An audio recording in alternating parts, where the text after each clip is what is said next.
Might look like we're being very busy. We are.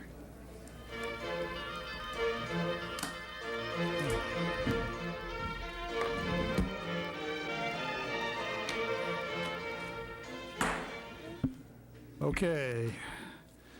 The City Council of the City of Pacifica is in session. City Council of the City of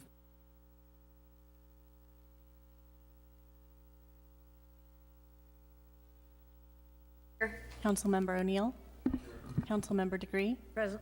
Mayor Pro Tem Vaterlos. Here. Mayor Keener. Here. Let's have the salute to the flag led by myself.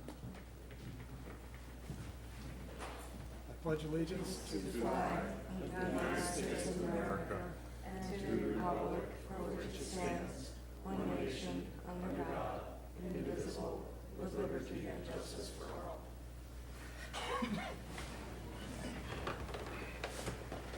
City Attorney, do we have a closed session report? No reportable action. Thank you. The first item is a special presentation by the Fog Fest organizing group, but that is going to be moved because not all of them are here. That will come after oral communications. Okay? All right. Next is the consent calendar. Yeah. Comment Okay. on item 6. It's just kind of a comment. Okay. Comment on number 10. 10. Okay. Item number 8, 3A. Do you want to pull it or just comment? I have some questions for staff about it. Okay. Let's just go with that in the regular flow of things then. Anything else? No? Okay. Number 6. So Is my, that- so my you did comment it. is just that this is the approval in the amount of a little more than $100,000 for the wet weather equalization basin.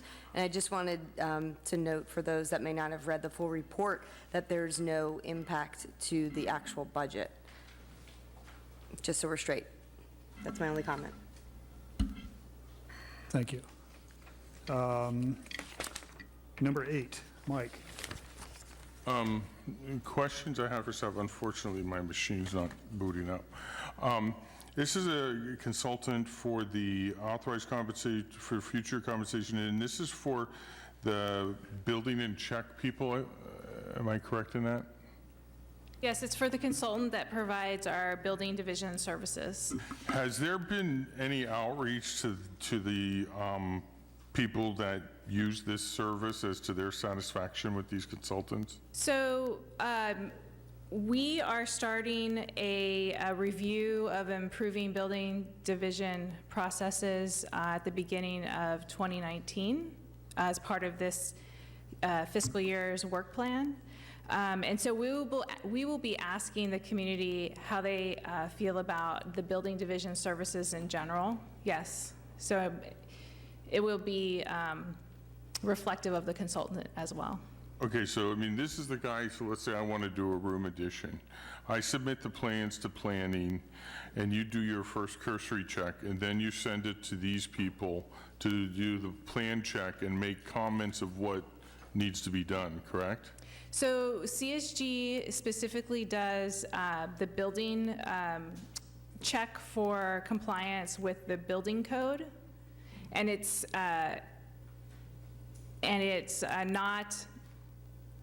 done concurrently. So if the plan comes to planning division staff, we review it at the same time that CSG is looking at it for building code compliance. The issue that people have called me about and asked is that they come in and they submit some plans, okay? We send it to the consultant, and they get, worker B number A. all right, then they send back the plans for them, look at the comments, and they make the corrections, additions, or whatever they need to. When they send it back to the consultant, they get worker B number B or C, who then has a whole nother set of issues, and some of which nullify number A. And I know when I was in the school district, when we were putting in handicap ramps, we had that problem. We'd have the inspection and 3 different inspectors and 3 different interpretations on what we were supposed to do. And I think that's very frustrating. I'm not picking on you, Tina, Right. I'm reluctant to hire someone that's messing with the people that are trying to improve their homes, or the average Joe out there doing a room addition or something. Right, right. Well, I can address that issue with the consultant, for sure. And if there's issues with this consultant and the council, there's an alternative action. If the council would like us to consider going out for RFPs, is to not approve this contract for 3 years, but rather a year, so that we can ramp up to do that. Okay, then I would like to make a motion, we go for 1 year. Because I've heard this from numerous contractors. Okay, I don't know, we've never amended a consent item before. yeah, we need to pull, We'll pull that then, okay. yeah. And we'll come back to that. in a Okay, couple no, that's minutes. fine. Okay, Oh, except Sue. Thank you, Tina. yeah, and Sue Degree. So on item 10, we're talking about the voting delegate regarding the League of Cities conference resolutions. And I'm very proud of those 2 cities that brought these resolutions up. They are pretty much true to the mission of the League of Cities, protect local control. So it covers like 3 major issues, and I'm very happy that they did that and that we can support them. Okay, thank you. Do I have a motion to approve the consent calendar minus item 8? So 1 through 7 and 9 and 10. Make a So motion. moved. So moved. Second. Okay, thank you. Please vote.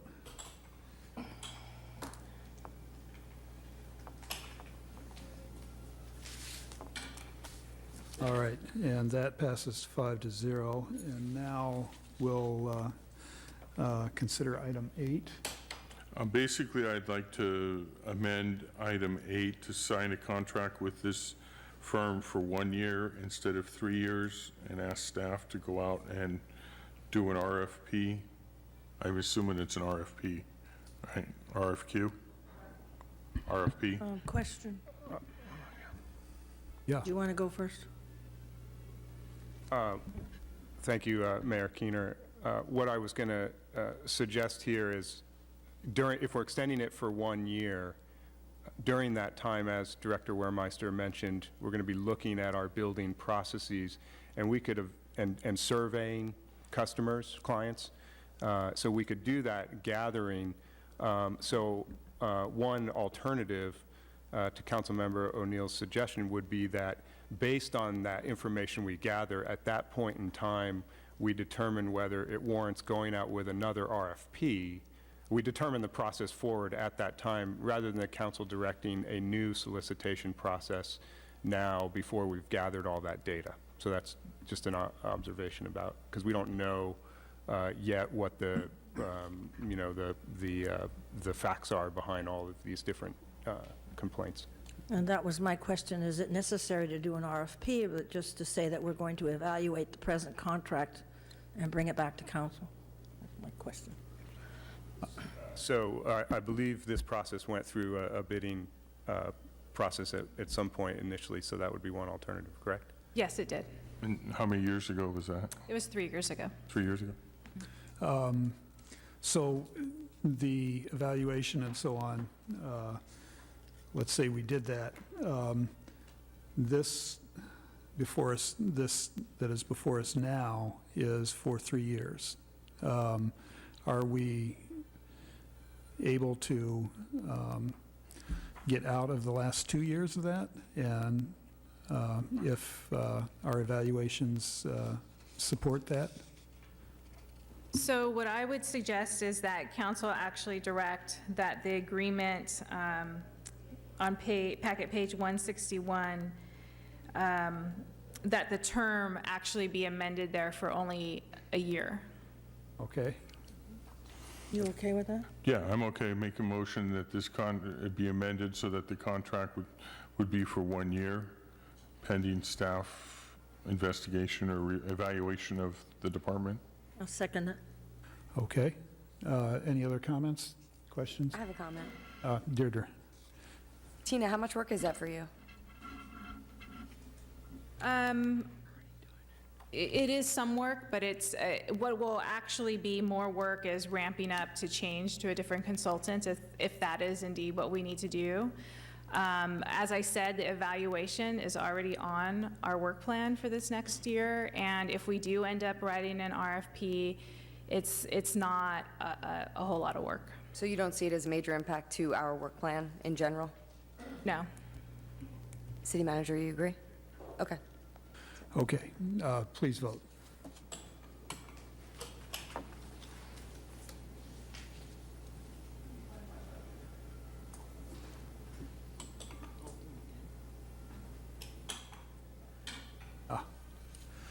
And that passes 5-0. Thank you, Tina.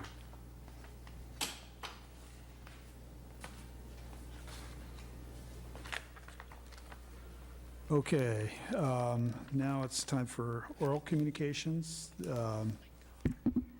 There's a big, long paragraph about how you should behave in the agenda. Basically, it's be nice. I'll call out the three names. The first will come up to the podium, and the next two will sort of be in waiting. Angela Malarkey,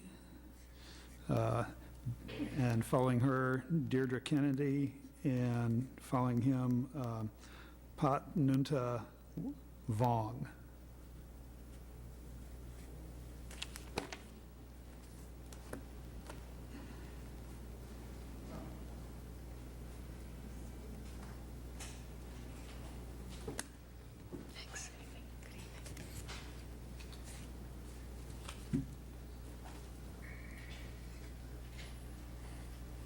Do I go? Yeah, go ahead.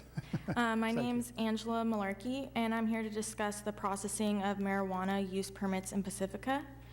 I'm going to speak from a point of view as a patient, a cancer survivor, and an employee of Seaweed Holistics. In 2006, I had a brain tumor, and ever since have suffered from migraines and many other health conditions. I have been on a number of prescription medications, but at the end of the day, cannabis, especially CBD, has been a lifesaver for me. As someone that has been a consumer of cannabis since 2011 when I turned 18, going into dispensaries has been very sketchy and kind of a scary experience. I never expected to be working in this field, but I would not consider Seaweed Holistics a dispensary. They're kind of the convenience store. They predominantly have CBD, and the rest carries along with it. As an employee, I would say about 75% of our patients are over the age of 50, and people that come in have serious conditions such as cancer, Parkinson's, and seizures, anxiety, and also people coming off of prescription medications that have become an addiction. So I would just like to say that we really are for the patient, and it's not about getting high. It's really about making sure that they can live a life worth living daily. So I would just like to speak on that. Thank you. Thank you. Next up is Deirdre Kennedy, followed by Pat Nuta Vong, followed by Dan Nicholas. Good evening. Thank you very much for the council, mayor and the council, and the citizens of Pacifica for supporting the Pacifica Historical Society. For years, you've given us your encouragement and moral support, and we've brought the history of Pacifica and the coast side to people of all ages. We're now announcing the 2018-2019 restoration season, and we're kicking it off with a brainstorming session for the Ocean Shore Railroad car number 1409. This car was built in 1909 and by the Holman Car Company, and is the last remaining railroad car of the Ocean Shore Railroad. The Ocean Shore Railroad ran from 1905 to 1920 and was the beginning of Highway 1. When it went out of business in 1920, the tracks were taken up and Highway 1 was completed in 1922. This was the last remaining piece of rolling stock, and we have possession of it presently. And for the good graces of the City of Pacifica, we are restoring it at the Calera Water Treatment Facility. We had a large group there last week. We've moved the car, and now we are looking for a final resting place once we have our contractors in line. You'll be hearing from us again. Stay tuned. We'll come with a progress report. Again, we thank you for your support. Thank you, Deirdre. Pat Nunta Vong, Dan Nicholas, and Tim Blanchard. My name is Carol Dunn. Pot's my neighbor, and she does not want to step up to the podium, but asked me if I would speak for her. Okay. And it's regarding the same subject. It's regarding managed Can you put the retreat. microphone up, please? It's hard to hear you. Okay, can you hear me now? Yeah. Is that better? And your name again, I'm sorry. My name is Carol Dunn. Okay. I live in Greenway, Fairway Park, and the issue is managed retreat. We would like to know what's going on with this managed retreat plan. We're all very, very upset about it, very concerned. Personally, I have a mom who has dementia, and her house is to pay for her care. So we're about to sell the house and put her into a nursing home. But at this point, with managed retreat on the agenda, that could be fairly difficult. We may not be able to sell the house, and that was that's her retirement. That's the goal. So I'm very concerned, as all the neighbors in Fairmont are. Fairway, and again, we would just like to know what's going on. Thank you. Thank you. Dan Nicholas, Tim Blanchard, and Paula Loveseth. Hi, I'm Dan. I'm wondering, is it possible to ask a question, or is this simply a statement? It's possible to ask a question, but we can't answer it. So, okay. however that all right. works out for you. In that case, I wanted to draw your attention to the new plan that was released, or the draft plan that was released via email about 2 hours ago. Haven't had a lot of time to review it, but in the time that I have reviewed it, I noticed the sentence. It says, managed retreat is not included in any of the near-term policies. Managed retreat would not be considered in the mid to long term if feasibility and monitoring warranted, as detailed in Hazard Policy 5 and 6. So it's nice to hear that managed retreat is a mid and long-term thing. However, my question is, what do you mean by mid and long-term? If we refer to Hazard Policy 6 and Hazard Policy 7, there's a call for review every 5 years and review every 3 years. I'm not really sure whether we want to keep going back and forth on this in 3 years from now or in 5 years from now. We're pretty tired, and frankly, we'd like to see the whole managed retreat thing just go away. It doesn't apply to a lot of people. The other piece is Hazard Policy 46 and 14, Assumption of Risk and Protection of Private Property. Private property is very specific, and I'd like to see if I can just get 1 second to go back in here in this document. Like I said, I haven't had a long time to play with this. So that is in reference to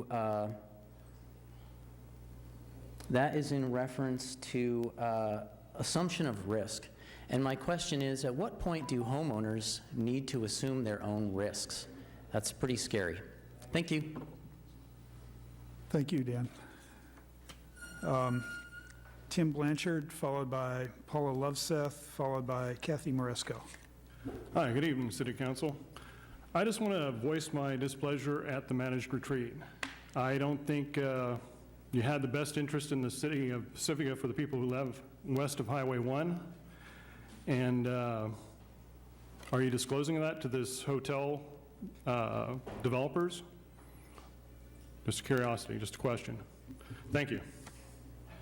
Thank you, Tim. Paula Loveseth, followed by Kathy Maresco, followed by Anya Liano-Williams. Good evening. My name is Paula Loveseth, and I'd like to speak about managed retreat. I moved from the peninsula to Fairway Park with my husband 30 years ago. We purchased our first home and immediately fell in love with the beauty of the area and the way that Pacificans live responsibly with the natural environment that surrounds us. Our neighbors have become extended family as our children have grown up together. We decided to stay in Fairway Park for the long term and invested in significant improvements to our property. We plan to enjoy our retirement here and leave a legacy for our kids. About managed retreat, it just does not make sense. Our neighborhood is protected by a berm. The berm and the golf course are both well maintained by the city and county of San Francisco. We are a quarter mile or more from the shoreline and well above sea level. Managed retreat is unnecessary for this neighborhood, and the consequences are disastrous for those of us who own homes here.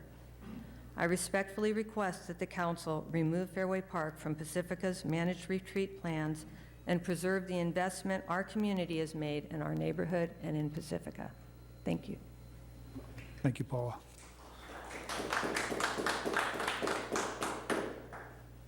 Kathy Maresco, followed by Anya Liano-Williams, followed by Spencer Rice. Okay.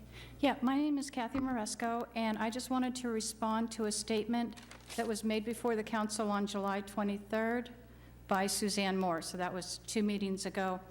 She stated that the California Apartment Association and the San Mateo County Association of Realtors were being investigated by the FPPC, which is the Fair Political Practices Commission, with respect to the rent control referendum of March, April of 2017. She challenged those running for office to refuse contributions from these organizations and their associates, eluding nefarious corporate monies, undue influence, and so on. What she did not mention was that the investigation was initiated by a complaint filed by Peter Loeb and witnessed by herself. That was filed in June. I have a copy of it because I was named in it as well through Stop the Hidden Tax. The two committees, the Coalition for Housing and Stop the Hidden Tax No on C, were not formed until September of 2018, so therefore could not possibly have anything to do with the referendum. So I see them as kind of intimidation tactics, that this was performed this way. And it's curious that they waited 1.5 years to file a complaint. And I think it could possibly have to do with the fact that Suzanne Moore, who was a T-shirt wearing member of the Fair Rents for Pacifica, neglected to mention that Fair Rents was investigated and fined by the FPPC. They were charged with a violation of fair political practices under Fair Rents for Pacifica and fined $3,500 for improper committee name on statement of organization and advertising. As a result of that, they've changed their name now. They are now Pacifica Housing for All and are endorsing candidates for the upcoming election. So I see this whole behavior as an intimidation tactic, and I just wanted to respond to that here for the record. Thank you. Thank you, Kathy. Anna Liano-Williams, followed by Spencer Rice, followed by Catherine Lenhart. Good evening, everyone here, and to those watching from home. My name is Anna Liano-Williams. I'll get to the point and say that I'm here to address the city council, city manager, chief of police, and anyone else who may be involved with the processing of the marijuana use permits here in Pacifica, and to voice my concerns and frustrations about the way it has been handled thus far. I know I won't get any answers from any of you now, but I will ask what our patients and other members of the community have really been wondering about. One is, where does the city's motivation lie? It appears to us that the city is prioritizing the closure of the existing cannabis businesses, the same ones that have active applications for the permit, instead of just putting all the efforts into actually processing these permits so that we can all can move forward and start benefiting from them. It is my understanding that an outside legal representation has been employed to handle these closures. With what money, I wonder? Speaking of money the city doesn't have yet, it has also come to our understanding that there's revenue that the city should have been able to collect since the beginning of this year, but hasn't because the city has not issued any permits yet, have already been promised to one of the labor unions within Pacifica to pay for their workers' raises. I wonder if there's any truth to that. Is that how the city has decided to distribute the revenue from cannabis businesses? Is that not something the citizens of this city have a say-so on? Has there a public forum where this issue has been discussed? I haven't heard. Couldn't it be better utilized within our school district and other health and human services that can benefit our seniors, the sick, or at-risk residents? By the way, where are we in the process of these permits? Why is it taking so long? Is it because the senior planner assigned to this task may have been on leave for the whole summer? Again, I'm asking questions. I'm not assuming or just going along with rumors. We are watching very closely and have been making notation of all the inconsistencies we have identified, inconsistencies that could potentially shut the whole process down. But who wants to start from the beginning? Who wants to prolong the time when the city can gain access to this revenue? Thank you. Thank you, Anna.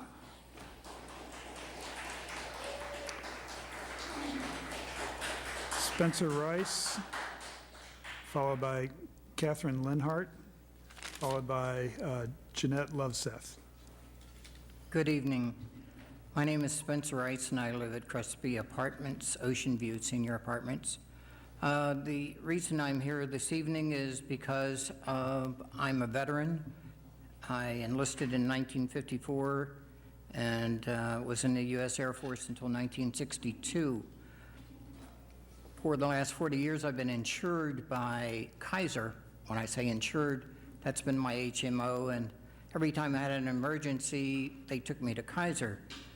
On January 5th, 2018, I had the need to contact emergency 911, and the American response system from the paramedics refused to take me to a military hospital. Instead, they took me to Seton, and at Seton, I sat 4 hours in a hallway in a wheelchair, and they did not treat me. And then I called a friend, and he took me to Fort Miley, where they did treat me for my condition. The reason I'm here today, or this evening, is to ask the City Council to review the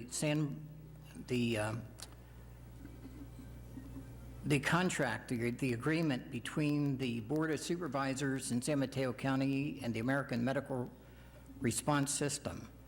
October 22, 2009, the contract did not include that the paramedics had to take us military folks to a military hospital, just to a non-military hospital. And therefore, we are billed for the transportation, as the VA will not pay for the transportation there.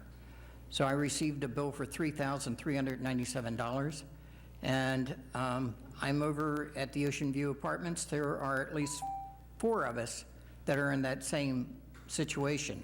I have to believe there are more than 4 veterans in Pacifica, and we all suffer this same problem, and we ask you to look into that on the renewal, which is coming up in June 2019. And we ask you to review it, either amend it or to find a contractor who will take us to a military hospital. Thank you. Thank you, Spencer. Could we quiet down on the applause, please? Catherine Lenhart, Jeanette Loveseth, and Jeff Gillett. Hi, I'm Catherine Lenhart, and I'd like to discuss the medical cannabis dispensaries in Pacifica. A lot of them have been closed down. I'll read you some of my thoughts and observations. Seaweed Holistics is the best model of what a dispensary should be. The employees are very professional, informative, and extremely knowledgeable. They certainly aren't high like I've experienced at other dispensaries. This facility is clean, nicely decorated, and has a very pleasant, welcoming atmosphere. The staff is friendly, engaging, and eager to help you find the right product for your particular needs. There are no young children here. The clientele are mostly 50-plus mature professionals. Seaweed Holistics sells quality-made products, offering their patients a much more organic, safe alternative to pharmaceuticals. They are truly an asset to the community by providing a much-needed medical service to their clientele. I'd hate to see them go. Last but not least, a huge plus are the taxes paid on products sold, resulting in a new source of revenue for our beautiful city of Pacifica. Thank you. Thank you, Catherine. Jeanette Loveseth, Jeff Gillett, and Bridget Duffy.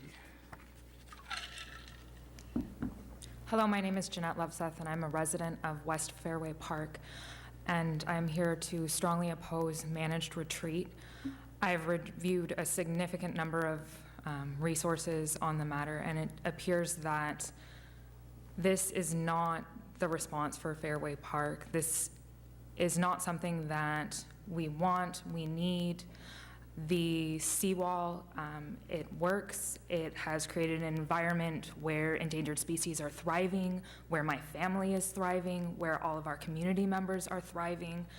It's very disturbing that the City Council is considering an option which would displace so many residents of our community without any kind of plan for relocation. I have looked at a significant number of places where managed retreat was created. All of it involved significant help from the federal government during hazard areas and flooding of rivers, where there was money created, as well as a set place where the people were going to go in the area. I haven't seen a single thing come from the City Council or any of the draft plans saying, where would people go? We already are in a situation where housing is extremely expensive here. It's very difficult for any of my friends to find housing in this area to raise families. And it's very strange that right now a plan is being put in place where we are working off of data that's going to change in the next 100 years. And we are requesting that you reconsider your selection of managed retreat and do not implement any plans. It, in the long run, appears to create a significant amount of money in changing all of the houses, the engineering, removing sewers. All of that is going to cost so much money that Pacifica doesn't have. And we believe that our homes and the significant investment that we've placed in Pacifica is worthy of protection. There are other options such as nourishment and armoring that can be done on a case-by-case basis. It appears that the zones that have been created for each of the areas of Pacifica include areas that are very different topographically. The area in Manor is not comparable to Fairway Park where I live, and I don't believe that we should have a one-size-fits-all policy for Pacifica. Please protect us. Thank you. Thank you, Jeanette. Jeff Gillett, followed by Bridget Duffy and Cindy Abbott. Hi, my name's Jeff Guillet. I'm a 20... I'm sorry? I said oops. Okay. I'm a 25-year resident of Fairway Park this month. I love this town, I love my neighborhood, and I'm speaking against managed retreat as well. I am incensed that a city council would consider doing managed retreat. I don't understand why you hate your citizens so much, but it's just does not make sense. We are, Deidre, why are you shaking your head? Managed retreat does not make sense for Fairway Park. It doesn't make sense for the city. Calling managed retreat something else, but still putting in place the rules of managed retreat is no good. We need to have this removed from the city plan. There is no reason for this to get pushed through. The sea level has risen 3 inches in the last 40 years. There's no reason that we need to push this through in December. I can't sleep over this. My neighbors can't sleep. We are really incensed by this. And if managed retreat exists in the city LCP, either by a different name or with using that name, I and 210 of my fellow Fairway Park residents are going to make sure this is your last term. Thank you.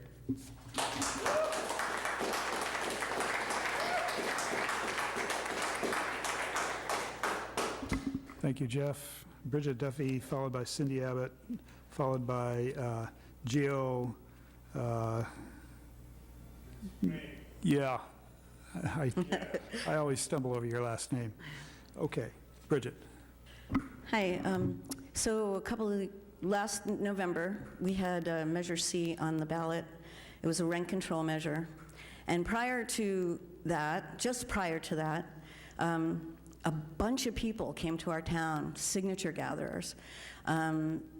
Right now, there are people in jail for what they did because they actually affected the outcome of the Measure C elections. And that is a judge saying that, okay? A judge in San Mateo County has said that the signature gatherers that came to our town affected the outcome of Measure C. We still have a rent problem in Pacifica. It hasn't gone away. So I'm questioning why we're not even, so anyway, I want to get back to the reason why I'm bringing that up is because I suspect the same people with the same money have gone into the neighborhoods of Pacifica, which they did before Measure C. They made sure they got every house. They were getting $20 a signature. They went to every house. They stopped cars. They were thugs. They were from out of town. I talked to these guys. They weren't interested in rent control or not rent control. They didn't care. They were making money. And now there's people in our town going around to people, lying to them, just like they lied to them about Measure C. There was no taxes involved. There was no hidden taxes involved. It's in the public record. It was a lie. There are 2 council members sitting on our council that used these lies to scare people in our town. And now people are scaring people in this town about managed retreat. You want to know why? Because they're trying to sway the election. They want this election in November to be about managed retreat.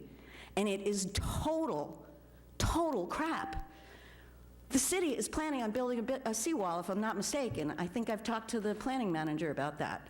What more else does anybody want? Anyway, the other thing I wanted to talk about was on the rent control issue. The mayor of Sacramento last Tuesday, on the public record, said he is leaning towards a rent freeze, a temporary 3-year rent freeze. That's the mayor of Sacramento. And he also asked the public and anybody who wants to hand in a proposal that includes some remedies for our housing situation, that he would consider them. So I'm asking our city council, if they could do it in Sacramento, they can do it in LA. Why is our city council just absolutely turning a blind eye, especially when we know the election was tampered with by outside forces? Thank you, Bridget. Cindy Abbott, followed by Gio Guadinag. Good evening. And, Yes. pardon me? And finally followed by Lynn Adams. Cindy, go ahead. Sorry to interrupt that. I thought we were at the end of the speakers. So thank you for having me tonight. I'm Cindy Abbott, and I'm Executive Director of the Sanchez Art Center here in Pacifica. And I'd like to invite everyone to a special pop-up exhibition that we'll be having on Sunday, September 16th from 1 to 5. And it's to kick off the beginning of International Peace Week, time when we can really reflect on getting along with people. And we're partnering with Pacifica Peace People and an organization called Paintbrush Diplomacy, who brings to us the work of children's artwork from around the world in an exhibition called War, Peace, and Violence Through the Eyes of Children. We think it's a good way to reflect on calming and to look at the impacts of war and violence on kids throughout the world. And we hope that it'll be an exciting and inspirational way to start Peace Week that has other activities coming up. So again, our event is Sunday, September 16th from 1 to 5 at the Sanchez Art Center on Lindemar Boulevard. And you also get the bonus of getting to see the 10th annual 50/50 show. Thanks. Thank you, Cindy. Gio, you're up next, and followed by Lynn Adams and Claire Irvin Lee.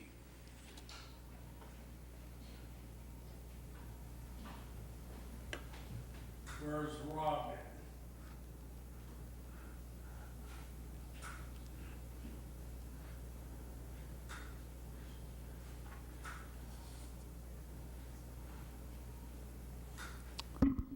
Thank you. Where's Robin?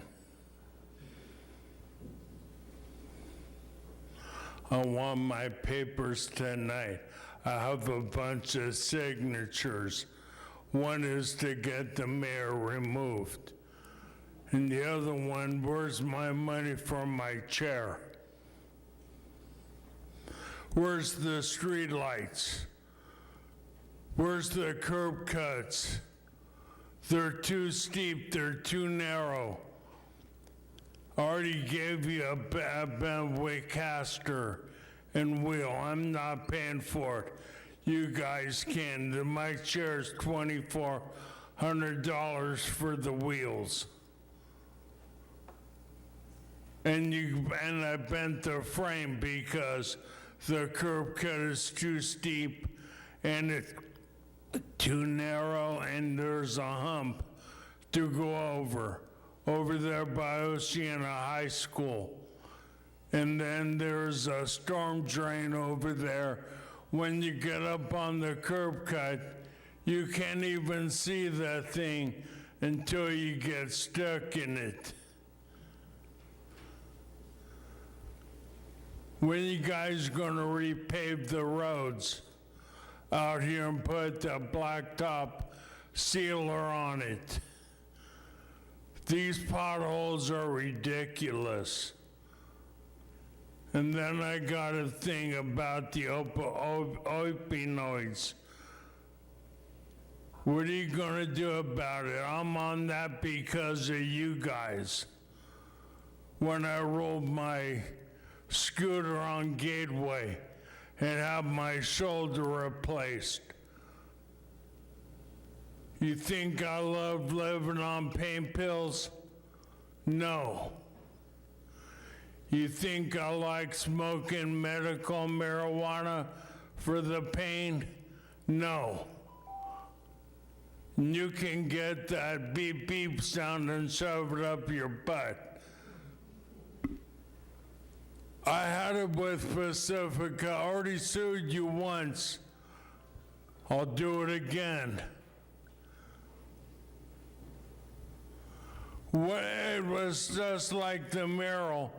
You you put in front of the sewer plant. That's a waste of money.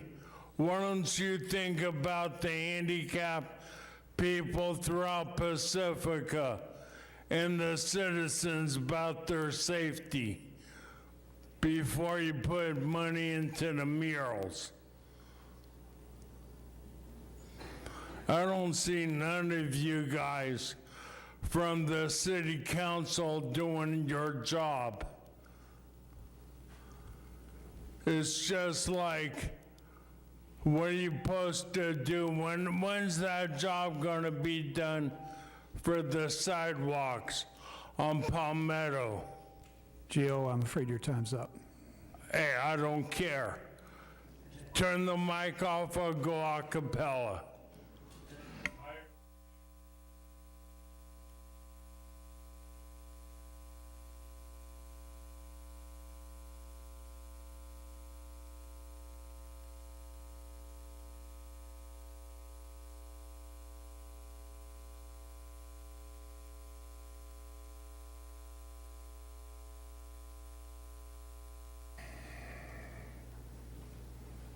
But you just started last week over on Palmetto and Magellan. What rights are you giving me?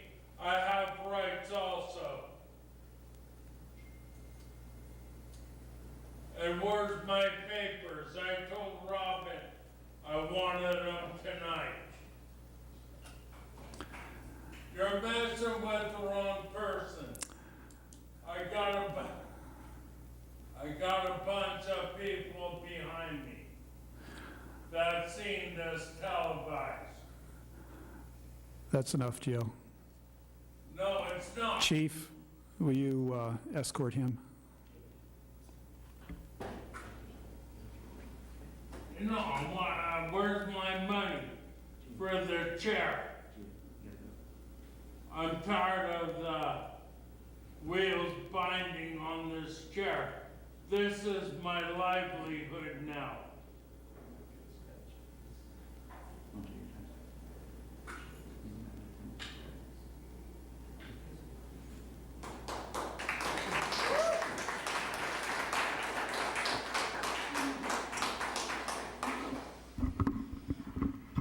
Lynn Adams, followed by Claire Irvin Lee. Good evening. It's nice to see all the voices come out tonight, and I appreciate everybody, speaking up, because that's what democracy is about, is like, taking time to say what you need to say so that we can be on the same page, and we have to have some compromises. So thank you for everybody for coming tonight. I just wanted to report from the Pacifica Beach Coalition that we have had an amazing summer of really successful cleanups throughout all of our beaches, including new cleanups now that the Esplanade stairway is open. We've opened up cleanups there on the third Saturday of the month. So we have the Muscle Rock, Esplanade, Sharp Park, Rockaway, and Lindemar every single month, 1 week of every month. The Habitat Restoration Project continues along the coastal trail between Rockaway and Lindemar. If you've had a chance to walk there, you'll notice that there's a lot of sheet mulching going on of wood chips that are preparing the soil for native plants to come back. The soil's been depleted from excessive amounts of weeds growing, and so in order to build the soil mycorrhizal fungi below, we have to put in wood chips to restore that, and also to suppress the future weed growth. So that's the plan there. The Pacifica Beach Coalition has an ambassador program, and we're trying to recruit new people. These ambassadors are residents of Pacifica that can clean our neighborhoods and the streets around where they walk, whether it's a beach or their own block. And we've had a number of ambassadors in the youth range that have joined. So they're students that are joining up and working together to clean up areas. September 15th is Coastal Cleanup Day. We plan cleanups all over Pacifica, on our beaches, our creeks, some of our, most of our shopping centers. Any area that we can get cleaned up, we will. So thank you to the many groups who have signed up already to adopt a location and a project. Also, I'd like to invite everyone to join us and go to the Pacifica Beach Coalition to find and sign up for a site, or you can come out on that morning. We also have a celebration after the cleanup and habitat restoration from 9 to 11 on Saturday.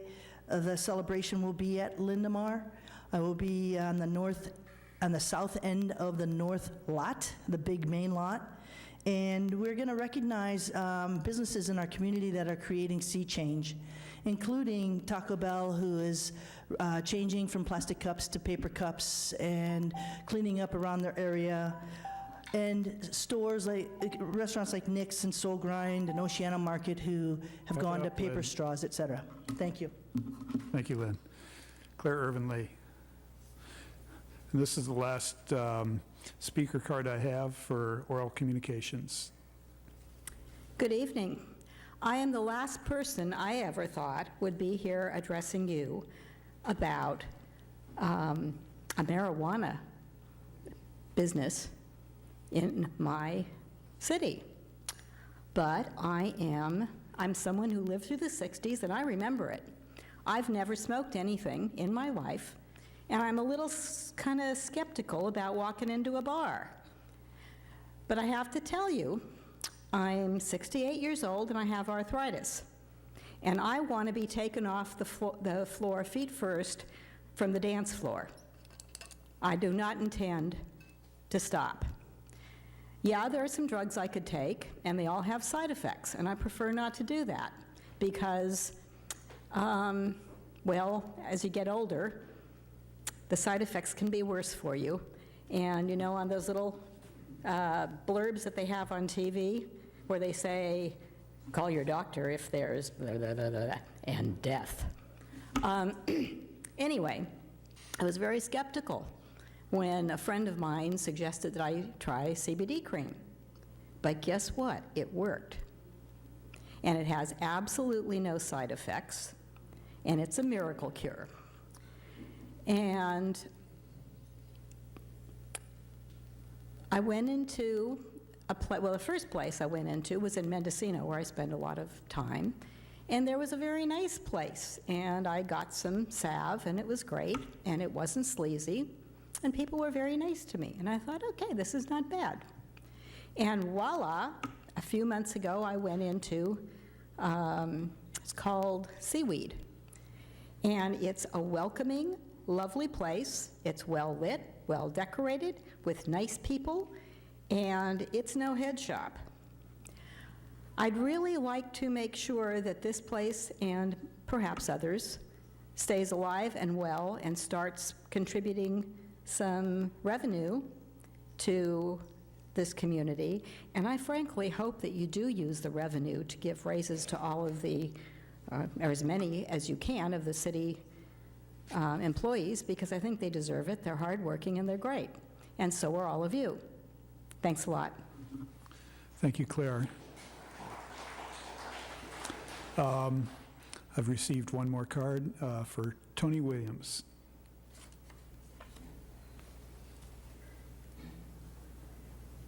Yes. Hi, good evening, City Council. My name is Tony Williams, and I have epilepsy. And a few years ago, my wife created a collective to help me to start using cannabis to control my seizures. And I must say, over the last 2 years, it's been an absolute amazing. I have gone from having 3 or 4 seizures a day to 1 seizure a day. My wife created a place that she felt was welcoming to people of my age, over the age of 50, a place that people could actually come and get help, medicinal help with cannabis, get knowledge of, of just learn and get education about what to use as far as cannabis was concerned. And right now, she's waiting to hear back from you all about her permit, a permit that she applied for on December the 12th of last year, a permit that she applied for that she was actually the first permit in the city.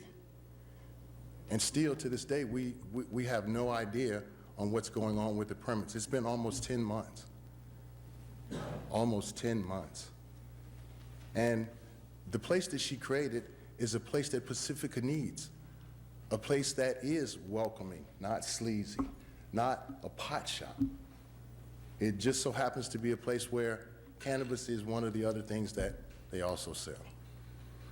So my question to the City Council is, please, whatever it is that needs to be done, please pressure whomever needs to be pressured to go ahead and issue permits for cannabis, please, in Pacifica. A gentleman came in my store the other day, an older gentleman, and he told me, you know, and he's a cancer survivor. He said, it's a damn shame that he can get a gun quicker in Pacifica than he can get a joint. Thank you. Thank you, Tony.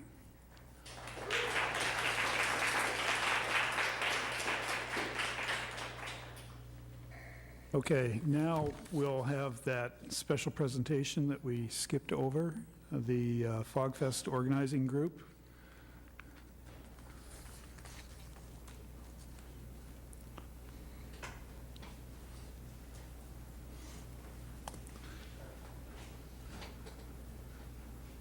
Good evening. My name's Larry Passmore. I am the president of the FogFest. Thank you for rescheduling us. We just had a little hiccup outside. We didn't have the poster yet, so we couldn't present it to you without the poster. So I want to say thank you to you guys. This is great. This is our 33rd year of the FogFest. One special thanks, I would like to say thank you to the city, to Sanchez Art Center and Cindy Abbott. They ran our contest this year as they did last year. And so we do have the poster. Here it is. We'd like to present it to you guys. And along with that, I would also like to introduce to you guys Minor Vargas. He is the gentleman that did the artwork for us this year. We ran a contest and he won it. This is Minor right here.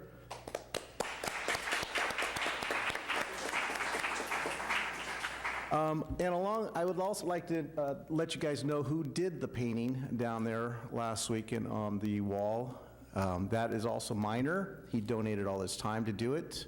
All the paint was donated by Lindemar Ace Hardware and Garden Center, so it didn't cost anybody anything. And I don't think it was a waste of time or anything like that, and I hope it's not a liability or more of an asset to the city. I think it'll be a great way to start off the parade area that day on Saturday morning. So we also did the planting of 4 planters last week. We got that going. That was also contracted out through Dig It Landscaping, and that is going, and I hope we can do the rest of the planters very shortly. So last year's FogFest, we had about 65,000 people attended the FogFest in a rough estimate. We had 3 stages of entertainment. We had the parade. It had about 1,200 participants in it. So for this year, our parade starts at 10 o'clock in the morning, and the theme is Full Sail 33. Thank you. We're expecting to have approximately 1,200 participants again this year. We do have a float contest again for this year, a new one. It's a little red wagon, so we're hoping to get families, kids, and groups out there to get involved with that. This year we also have about 51 groups signed up to work. They're all nonprofit organizations out of Pacifica. With about 800 volunteers, they're going to put in about 3,800 hours into the FogFest.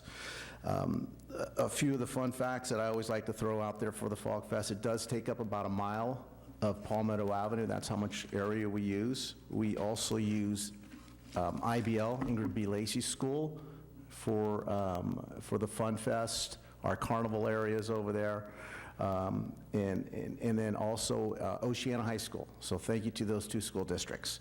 Oceana High School is used for our parking, which alleviates a lot of the street parking now out there, and it makes traffic flow a lot nicer. This year, the Fog Fest will start out with paper cannons, confetti cannons, and we also have a foghorn we're going to be starting off the Fog Fest with this year. And if, what we're also would like to see if people have boats or sailboats as floats for this year's contest and parade floats. This Saturday, we'll also have Bill Lewis as his sand sculptures. We're having Classic Amusements back, running the carnival kiddie areas. We have 200 vendors coming in once again. Again, we're having a couple of the fall cutter. We'll have our signature fall cutter drink. Longboard margaritas. We'll be serving up margaritas this year that are new coming in to do this. We also have Tito's Vodka as a new sponsor. They're going to be making their American Mules and Sparkling Greyhounds. So look out for those. I also like to say thank you to Vasu up there at Oceana Market for contributing the wine as a wine sponsor, and the private label bottles will be going on sale, I think, this Monday coming up. We're also going to be selling souvenirs again at the souvenir stand in front of the Resource Center. Sunday has the Fog Jog and the Fun Fest over there. I believe the Fog Jog starts on Santa Maria and the Fun Fest at IBL. I would like to say thank you to the Pacifica Police Department for once again coming out there and taking care of everything. In the Pacifica Department of Public Works, we're setting all the streets up and getting everything taken care of and cleaned up, making the street look very presentable. My board members this year, I would like to give a quick shout out to Scott Caramelli. He does our sponsorship. Liz Nair, she's our secretary. Victor Spano, he does contests. Robin Renils, and Bridget Fairless, they're both our parade chair people. Jake Passmore, he's our logistics. Debbie Rossitano for community groups. Josh Armstrong, who is doing our wonderful music again, and it's going to be top-notch this year. It's going to be really good. And I would also like to say thank you to Kathy Johnson. She's our coordinator. Cindy Abbott, who helps out on all kinds of little things here and there. She's been great. Linda Fuller, who does all our bookkeeping. Stan and Kathy Gustafson, who do all our souvenirs. To date, the Fog Fest, and this is a really proud number I'm happy to present to you guys, is giving out $1,133,290 to the community groups. That goes back, now at the meetings, we ask them what they're doing with their money, and they're actually telling us most of the money goes back to the children of this community or to a building or something that they're restoring, so it's really cool to see what they're doing. I invite all of you guys to come to our meeting in December when we do give out those checks. It's a lot of fun. We can CC you guys on that, and it's kind of fun to listen to what they do at the Fog Fest and what they do with the money. Last year, the donation amount came out to $116,000 to those 51 community groups, which equaled out about $2,300 to each group. These are my last bits of information that I always like to just throw out there. Each day, the music starts at 11:15. The date is the 29th and 30th of this year. So we have 2 weeks from this Saturday and Sunday. So if you can, also like us on Facebook. Tell people what we're doing out there. And then, and also, if you have if you want to get any other information, go to our Fog Fest website for that. One thing, this is for you guys, I got 3 calls in one day about the straws. We're paper straws this year, okay? So I'll let you know, okay? Really? Hey, thanks. So anyway, I'll see you guys out there. I hope you guys are all in the parade this year, right? You're all signed up already? Yes. All right. No last minutes, no Saturday morning. Thank you very much. We appreciate it, and we'll see you guys out there. And here is your poster. Thank you. You guys want to take a picture? Are you going to come down and take a picture? Nate? Okay. Are we? No? Yep. If you want, we will. We're tired. Come on up, sure. I'll have to take a picture with you and say thanks. So come down right there. Some of the board members are here too. Yeah, you drew a minor, so.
Important. Okay, next, we have council communications. Do I have any volunteers? Deirdre Martin. Sure. Since Gio's still here, I always make this update, but I just wanted to let you know, Gio, that by the end of this month, we will have the the ADA compliant from Hickey Boulevard to Fairmount Shopping Center, along Fairmount Shopping Center up to Skyline. So we're doing something. It takes a little bit of time, but we are doing something. And we sympathize with you. I also want to respond to, no, let me give you an update. 2 weeks ago, I met with Jackie Spear, and we talked about a lot of our Pacifica issues. She wanted to know what was going on with Pacifica.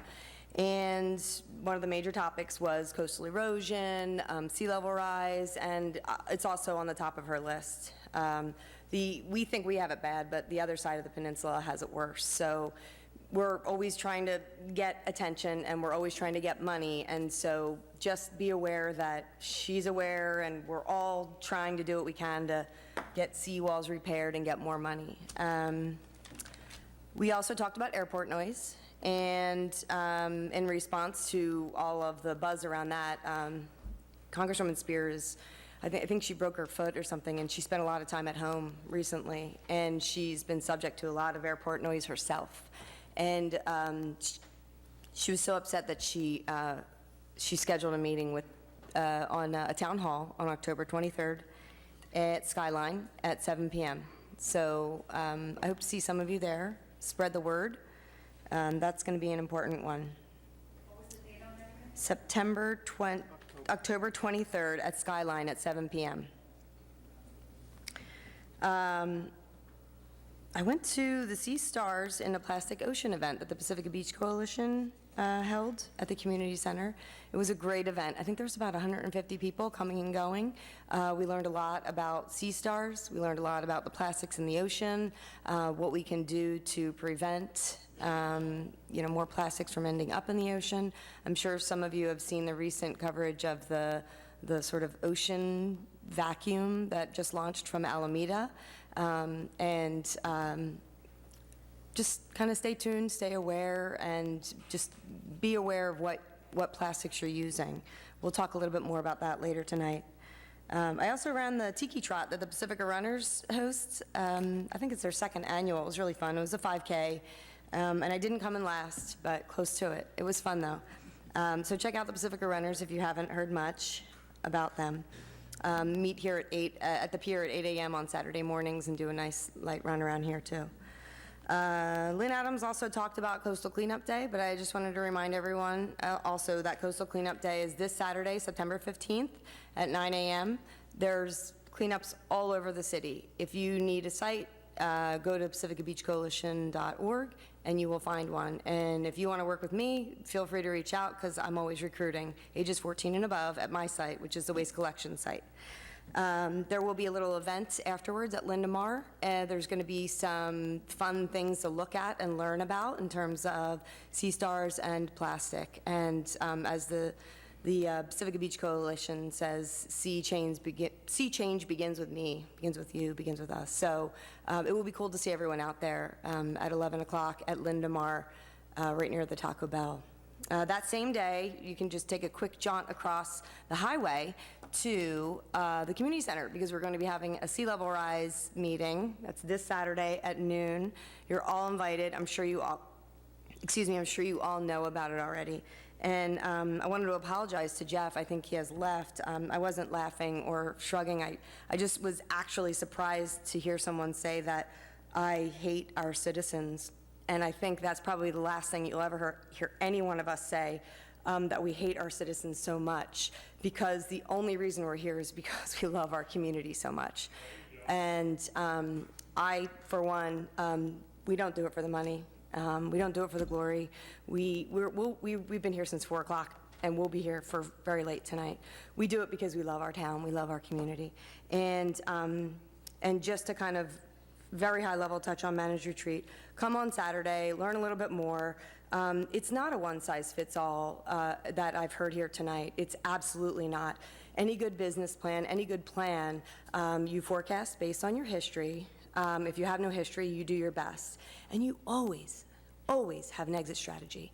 I learned that in my master's class. I had to write a business plan. You always have an exit strategy. You never want to declare bankruptcy. We certainly don't want anyone to lose their homes. We certainly don't want anyone to lose their land. We don't want to lose our sewers. We don't want to have to do any of that sort of cleanup. So we're going to do everything we can to never get to that exit strategy. But it has to be there because it's the smart thing to do, and it's based on science. So I hope to see you all there on Saturday. And then the Pacifica Peace people are having a wonderful event that I've been to in the past at Lindemar Beach on September 21st, because it's International Peace Day, and it'll be a candlelight peace vigil, and I think the invite is to bring your instruments, and there will be sort of a nice, beautiful sunset, drum circle, sing, etc. And then the only other thing I wanted to say is that the marijuana permitting that we have in place right now, the plan that we have was studied long and hard, I think for almost a year here in Pacifica with council, with Pacifica Police Department, with our planning department, and we were very diligent in that research. The plan that we put in place was a very fair process. It consisted of a lottery, and that all went through. So anything that's happening right now, any shops that are happening right now are actually operating outside of the law. Anything that you've heard here tonight is all conjecture. So if you have any questions, you can certainly email us or email the city staff. We can give you an update as to where we are in the process.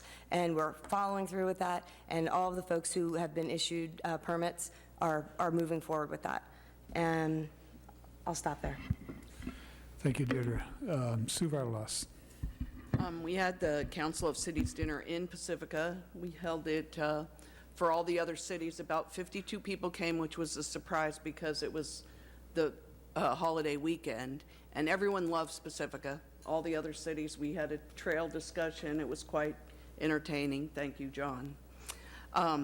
Also on the 15th is a really busy day.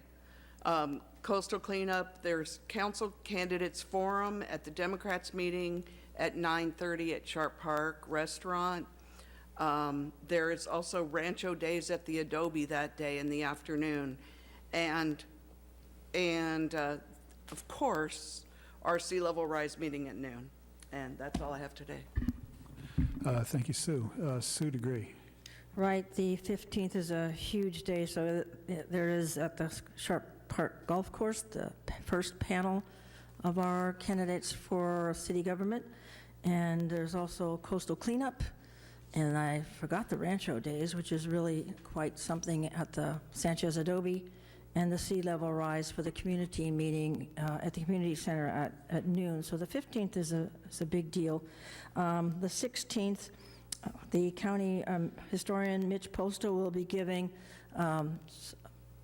historical tourism, and Pacifica is one of the cities that has the most history, and so this is the beginning of a kickoff that the county is now sponsoring, and they're going to be upgrading the Sanchez Adobe as well, and we're also, as a city and a county, getting ready for the Ohlone Portola Heritage Trail commemoration next November, not this coming one, but the next one, and in our city on the 25th, there will be a workshop at the community center introducing all that commemoration coming up and the trail. So the trail's been worked on very carefully, and for those of you who like hiking, walking, horseback riding, bicycling, I think you will find it very interesting and something to look forward, and hopefully businesses, if you have one, will be thinking of ways that you can capitalize on crowds coming from around the world, because this is an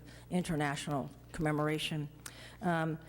Very happy to see everybody come. I mean, somehow council seems to be so isolated from the community, which we're not, which we have to remember that we actually sit in so many hours of meetings about issues that are talked about, but no one else in the community, especially we don't have the newspaper the way we used to have it, and you have to go on YouTube, or I don't know how to go on YouTube, or something live streaming, I don't know how to do that either, but you could catch council meetings, and we meet, twice a month. Sea level rise, I'm very pleased that constituents, I think for other council members too, I know constituents did reach out to me to talk about the managed retreat aspect, and the concerns and the fears are very, very, very, very strong. And so I really appreciate that you took the time to meet with me so I could clarify some things. Try to remember that this is not a one-size-fits-all, and because a consultant is doing a report that will be delivered in due time to the council, council has made no decisions. You will probably notice if you go to those, we're sitting in the audience as well, and we're listening to everything there is to listen to. We're listening to the public in particular, and we're also doing outside research on sea level rise. The other thing that we need to remember is that every city is supposed to do a general plan. We actually started our general plan some years ago. It takes a while. And within every general plan on the coast side, we have to have a local coastal plan. And because sea level rise is now conversation of the world, obviously we're dealing with that. But just because a report is created, it does have to go before the Planning Commission. It goes before you. We have actually asked the city to make sure that there are more public forums, not meetings like you come here and speak for 3 minutes, but public forums, more dialogue. And a report at one time on an economic package was done by a consultant, and because of some serious issues, the council chose to merely accept the report as something that was done, and we did not use it. So this is not a done deal. We are definitely listening to you. We have already committed that we don't want to harm our residents, either your person, your property, or your finances, and that we are definitely listening. So, but to understand the fear, keep coming and talking about the fear, because it is a fear. And it reminds me of the airport noise. For some of our residents, the airport noise is a real health hazard, and it gets tiresome for them to constantly have to say that it's painful. But I appreciate that they still bother to do it. And the city of Pacifica and Brisbane, 2 council persons from each of those councils, so it'll be Mike and myself, will be meeting with Brisbane to see what it is, what's a step maybe that leadership that our 2 cities could do, because we seem to be getting nowhere. The other thing is that I've always had a representative group of residents in Pacifica that meet with me on a regular basis about your area of airport noise, and we have concluded that what we think is needed now is to step up to the point of actual lobbying, and how that will be paid for. Those are things that need to be discussed. And so, but we feel that, enough talk, enough chatter, enough worry, enough studies. It is time to be intense as a lobbyist. So do not lose heart about the sea level rise issues. We are all in this together. We're learning together, and there's nobody up here that wants you to be harmed in any way whatsoever. Thank you, Sue. Mike O'Neill. I attended as liaison the beautification committee, and they are actively soliciting people to sponsor the what did Larry just call them, the planter things on Palmetto where they're putting the flowers. I'm drawing a blank on the name, but they're asking people to come forward, and your name would be on a plaque, and they have different sizes and different stuff. I attended, and I think most of the council was there for the PRC Palmapalooza, which seemed to be very well attended, as it was quite crowded at the firehouse, and that was real good. And just to kind of reiterate, the subcommittee that we formed, I don't know, 2 or 3 months ago, we finally connected with Brisbane, and we will be having a meeting the end of this month. Sue and I with Brisbane regarding airport noise, and just to kind of, we're going to be trying this method because when the city attorney Michelle was in contact with some city attorneys in Southern California, they discovered that kind of like one-on-one council person with an FAA person would seem to be effective in getting things done. So we've tried the airport roundtable and everything else, so now we're just going to try and see if the one-on-one personal contact will work. And that will be, and no promises, but, you know, the more you try, the better it is. I also wanted to give a compliment to the, if you didn't get to see it, the mural on the wall here at the sewer treatment plant. Some people called it, looks very much like a sunrise, which it does. However, it reminds me of the tequila sunrises I had in my youth. But it was I think it's really pretty. The bright colors, it really does a lot. And basically that will be there until the wall gets torn down at some point from the hotels. We did release the RFQ for the hotel, the site, Beach Boulevard. So we're waiting for the responses. I think they're due sometime in October. So that's my report. Okay, thank you, Mike. I attended the Peninsula Clean Energy Board meeting, and basically there are a lot of bills in the legislature that affect energy one way or another.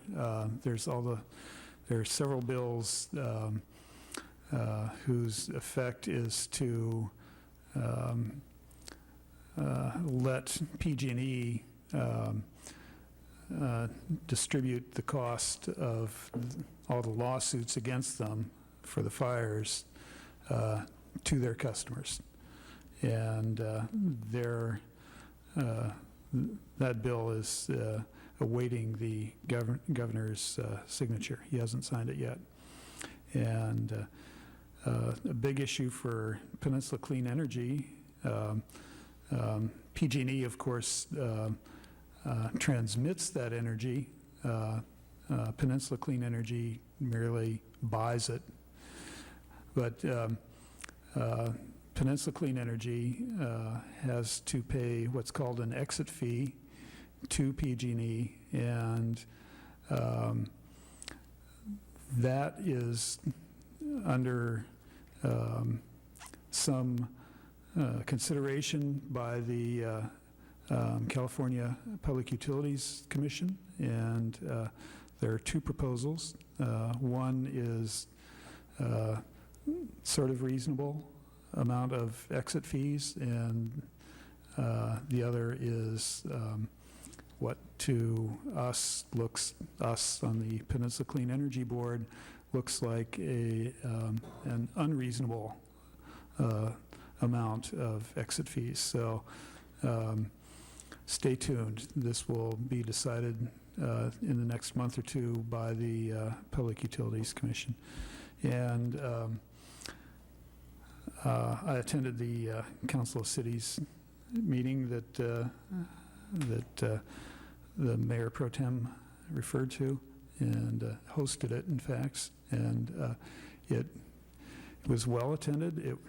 The meeting went well, and our own Jim Sullivan gave a talk that in the style that only he can on the Ohlone-Portola Trail, and which is being worked on for next November, when we'll have the celebration or whatever it's called. Commemoration. Thank you. So that's it from me, and I think now we'll move on to staff communications. Thank you, Mayor Keener, council members, Kevin Woodhouse, city manager. I have several items I'd like to provide updates on. The first is that, and I'll provide a little bit of background to this, this week down in Long Beach is the League of California Cities Conference, and Councilmember O'Neill and Mayor Pro Tem Vaterlost will be attending. At that meeting, there's going to be a meeting of what's called the Coastal Cities Group. It's a subgroup of the 61 coastal cities in California. And following that Coastal Cities Group meeting, there will be a session about local coastal plan updates. And as everyone's aware, we're in the middle of doing our sea level adaptation plan and policies and our local coastal plan update. This meeting provides an opportunity for us, and what I intend to do is write a letter on behalf of the city that is addressed to the chair of the Coastal Cities Group and copied to the Coastal Commission. And the content of the letter is consistent with direction the council has provided previously regarding our process here, which is that more public meetings about this complex issue is an important piece, because it is complex. There's a lot of confusing information. And one of the items that staff has heard and the council members have heard during this process relates to the California Coastal Commission's residential development guidelines, which are currently in draft form, and the Coastal Commission is reviewing these as we speak, and they're going to take it up maybe in the fall. The content of the letter is to suggest that the coastal cities, and using the forum at the League to present this letter, should encourage the Coastal Commission to do public outreach and public meetings in all of the coastal cities, including Pacifica, that are engaged in their local coastal plan updates. And again, I think it's an opportunity to submit that letter, to make that request. It would be very beneficial for our residents to hear from Coastal Commission staff and or board members about their residential development guideline process, because it's not a topic which city staff can speak to, because it's their guidelines. So I'll intend, because the meeting starts on Wednesday and the Coastal Cities meeting is on Thursday, my intention is to send that letter as soon as possible tomorrow morning. The other updates I wanted to provide was to add a little bit of information regarding Councilmember Degree's mention about the historical tourism presentation.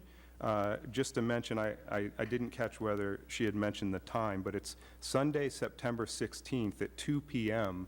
at the Pacifica Coastside Museum at 1850 Francisco. And I just want to read a little blurb about it so that the community hears this, is that historical tourism describes the use of historical places, people, or events to encourage visitors to come to an area of historical importance.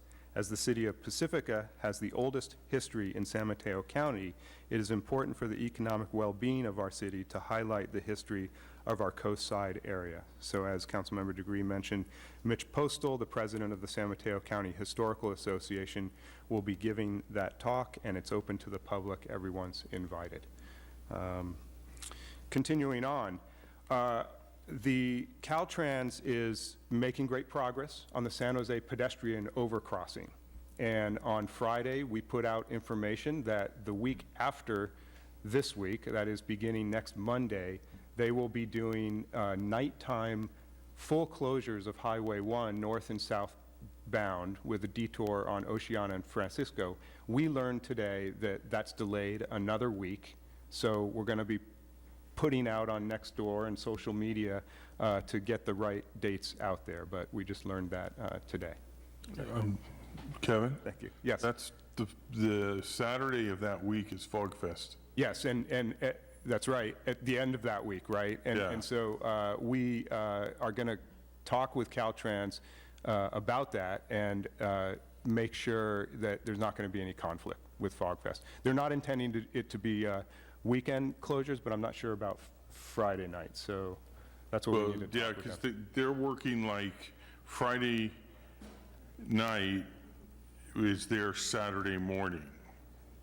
So I believe they quit working on Thursday, but we're going to have a lot of traffic coming in, people setting up their exhibits and stuff. Friday night or Saturday some morning. Friday night too, because some, like the big stands and stuff, so.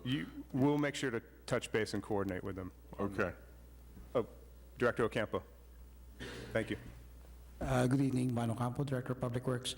We have contacted Caltrans, and they're not going to do Friday night closure. Oh, okay. Great. Thank you, Director Ocampo. So I wanted to mention that. So corrected information will come out through every channel possible. I also wanted to mention this Wednesday morning, city staff will be conducting an emergency operations center exercise. It's important for us to practice these exercises, and so that'll be happening at the EOC on Wednesday morning.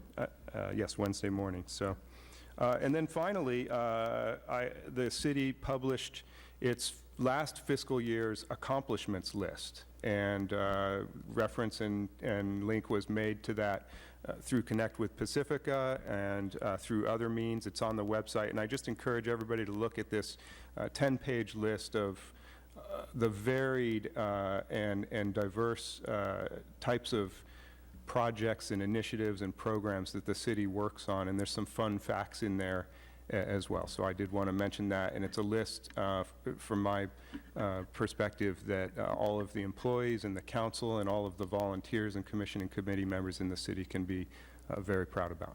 That completes my updates. Thank you, Kevin. I think we should take a 5-minute break before we start the next item. Thanks.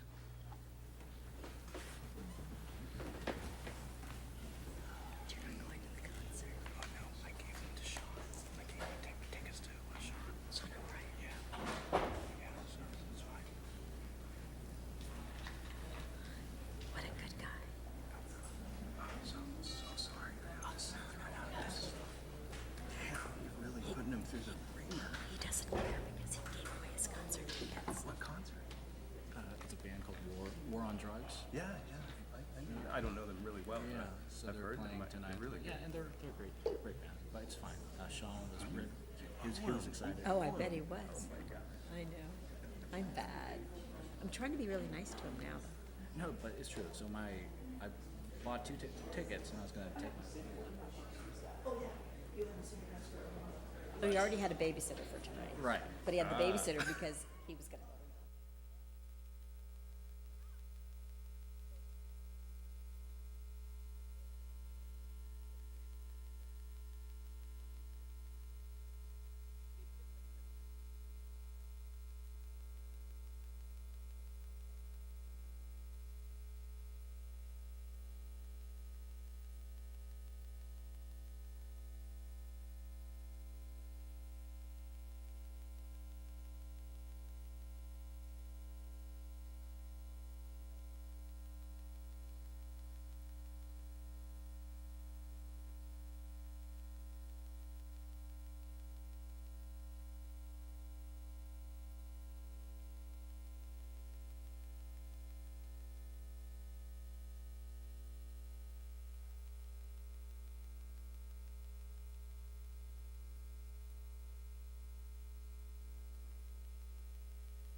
eminent domain for the 310 to 330 Esplanade Infrastructure Preservation Project. And staff report, please. Good evening, Honorable Mayor and City Council members. My name is Ryan Marquez, and I'm with the Public Works Engineering Division. And with me to my left this evening is David Schreier from the city's geotechnical consultant, Cottonshire and Associates. The item before you tonight is to adopt a resolution of necessity authorizing the acquisition of 310 and 320 Esplanade by eminent domain for the 310 to 330 Esplanade Infrastructure Preservation Project. For you to better understand why this resolution is necessary, we have prepared a brief presentation. Just to give you a quick overview, the presentation will start on the background of the two properties, then detail the geology of the area, followed by a discussion of the possible project alternatives, and wrap up with the proposed project as of today. So a bit of background on the two properties. There's been severe bluff erosion has been recorded over the past century in the area, and without intervention, the safety of city infrastructure is at jeopardy. 2 known attempts were made by the property owner to halt bluff erosion in the area. The first was approximately 6,000 tons of riprap to form a revetment in 2009, and the second was a soil nail and shotcrete wall in 2011. Both of these attempts were unsuccessful, which ultimately led to the 2 apartments being condemned and demolished. It is now necessary to construct a bluff armoring structure to protect Esplanade Avenue and the utilities within Esplanade Avenue from failing. I'd like to now turn it over to David to give you some more information on the geology of the area. So I had our geologist plot the location of the top bluff over time, and you can see that in the 1940s, the line was approximately 200 feet away from where it is right now. So that's about 73 years. The bluffs retreated about 200 feet. And then I also asked them to plot the location between 2004 and 2017, and it's retreated about 70 to 80 feet in that time. So in summation, in about 73 years, the average bluff retreat rate at this location is about 2.5 years, but in the past 13 years, it's about 5 feet per year. Again, 2.5 feet per year if you look at the past 73 to 74 years, but if you look at the last 13 years, it's 5 feet per year. Help me out here. So the geology of the bluff at this location is composed of marine terrace deposits that are poorly to moderately cemented and highly susceptible to erosion from wave attack. The average, that's just repeating what I said before, the other thing that council should understand is that while the averages assist us in estimating where the bluffs will be in the future, it's not an average retreat.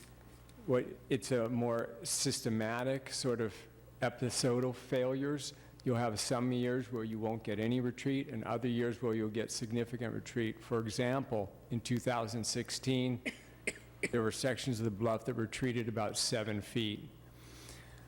So in summation, the bluffs are oversteepened. They display large cavities towards the base.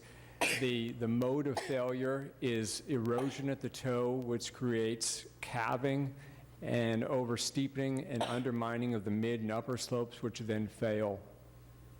Go ahead. I've got some photos here. I don't know if you've been down to the beach, but over time, this was what the bluff looked like when the apartments were still there. You can see mid-slope undermining of the upper slope. Go ahead, Ryan. And here's a failure that extended all the way down. Next slide. And then here's another failure that also, this was after the apartments were removed. Go ahead, next slide. If in the future, if unprotected, the tops of the bluffs could be as close as 15 to 30 feet to Esplanade Avenue in some locations in the next 4 years. I mean, that would be a worst-case scenario based on the averages, but that's a possibility. And if this occurs, Esplanade Avenue and the utilities underneath Esplanade could be undermined and present a risk to public safety. The other thing to consider is that violent ground shaking from an earthquake could also trigger massive bluff failures. So in addition to the structures that's being considered, other alternatives that were evaluated would be laying the slope back to a more gentle 45 degrees. But that was, but there would still be erosion at the toe, and over time, the bluff would then ultimately be over steep, and it would just, take a little longer. Sand replacement was also considered, but that would require continued maintenance, continued funding of maintenance, beach access for the equipment, and consequently, that was deemed unsustainable. Rock revetment was also considered, and that's been successful in certain locations in Pacifica, but unfortunately at this location, the depth resistant material was so deep that it was deemed that the rock revetment would probably be temporary because it would evacuate over time because there wasn't any firm material to buttress that. Also, the Coastal Commission is pretty reluctant to rock revetments these days. Also, a no project alternative was considered, and as I think you've heard, we estimate that the bluff's going to continue to retreat, and over time, it's going to start impacting Esplanade Avenue and the utilities. Go ahead. Thank you. So the fifth option and the preferred alternative at this point is a sculpted seawall that would include a shotcrete wall that would go high enough to prevent wave overtopping and low enough to avoid undermining during sand migration. The wall would employ soil nails or a tieback system to support the structure, as well as possible buried rock revetment to prevent from scouring. The wall will tie into the two adjacent seawalls to the north and south to avoid the possibility of flanking. And after the wall is installed, the bluff would be able to stabilize itself by reclining to a stable slope. And I just want to mention, while this is concept at this point, a lot of the design and aesthetics will be dependent on various regulatory agency approval. And thank you. This concludes the presentation. Could you go back to that slide?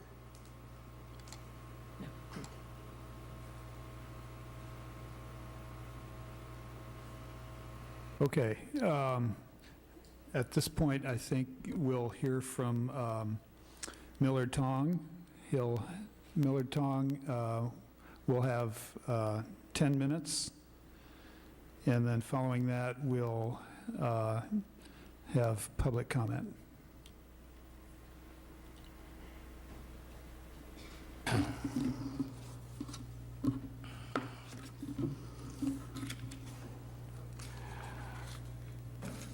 Good evening, everyone. Thank you for allowing me to come up and speak on behalf of my property, 310, 320 Esplanade. At this point, I feel that it's a little premature to make a determination on this resolution to buy the property through eminent domain.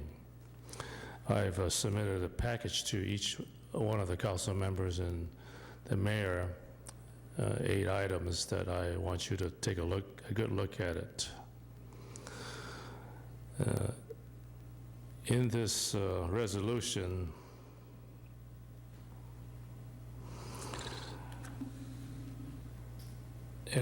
Esplanade Infrastructure Preservation Project, there's no information on it that I've received so far. As a property owner, I feel that I should be able to review it and comment on it. And I think that the decision to buy the property through eminent domain is premature at this point. So I would rather have you guys look at my arguments listed under 8 items and reconsider to table this until a further date. So in closing, if the city has the funding or help to build an infrastructure or some kind of a wall to protect the Esplanade Avenue, I'm all for it. And I've spoke to some of the people in this room about that, and I would love the opportunity to work with the city. I have investors that are willing to fund this project to build a wall for you. So this would be a win-win situation. I would like to rebuild my buildings. The value building these buildings would afford me to build a wall. I don't know how the city is going to plan to get the money to build a wall or even design it at this point, but still, I think that if you have the monies or the programs to build a wall, then why don't we work together and I'll build a wall for free, and you get your wall, you get to protect your infrastructure on Esplanade Avenue. I get to build my buildings back. It's going to help the community. People need housing. So I think that would be a win-win situation for all of us. Thank you very much. Thank you, Millard Tong. Now I'll open it to public comment, and I have one speaker card at this time. It's Bart Willoughby.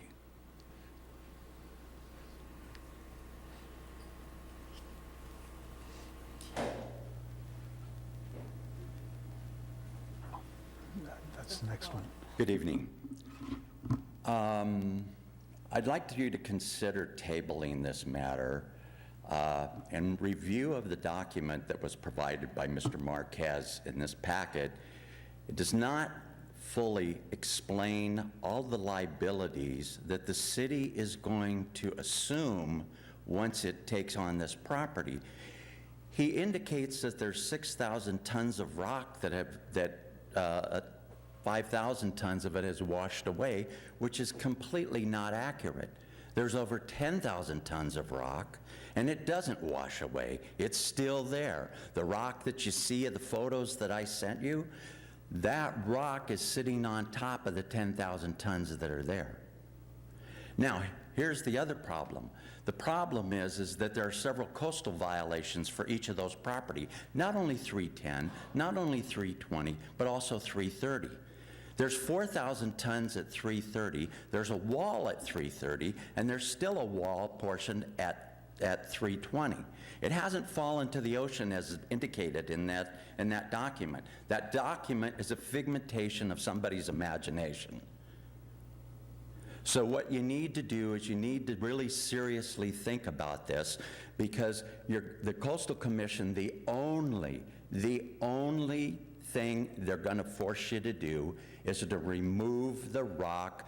All of that unpermitted, it's now all unpermitted on the basis that the coastal development plans were not completed. So violations mean it has to come out because it's not permitted. So the city's going to have a big cost. It's a Herculean task to remove 10,000 tons worth of rock at 310 and 320, and another 4,000 tons at 330. One thing was supposed to happen is when the owner was demolishing 330, he was supposed to take the soil nail wall out. But when he figured out that he'd have to have cranes and torches and everything else to take it out, the cost was over $500,000. So I really think you need to reconsider and table this matter and think about the liabilities that go along with this property.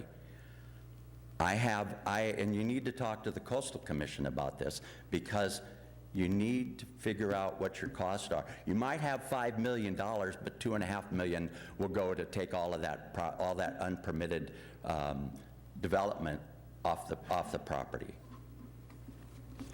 Thank you. Thank you, Bart. I have received another card. It is Bridget Duffy. I'm really confused about this. Are you building a wall?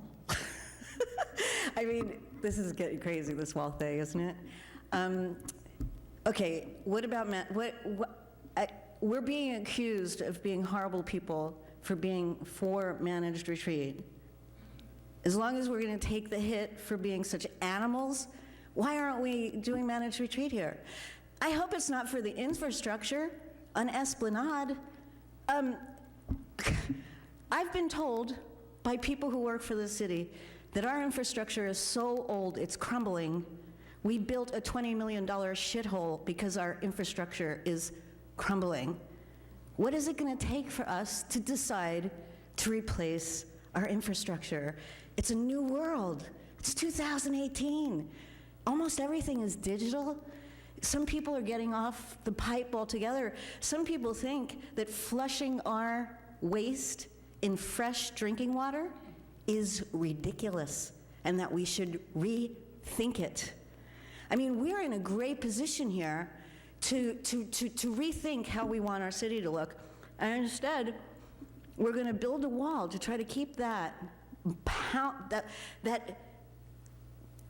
amount of sand. And the ironic part of it is the sand thing that people keep talking about. Well, we could put more sand in the ocean and that would help. But that would cost a lot of money.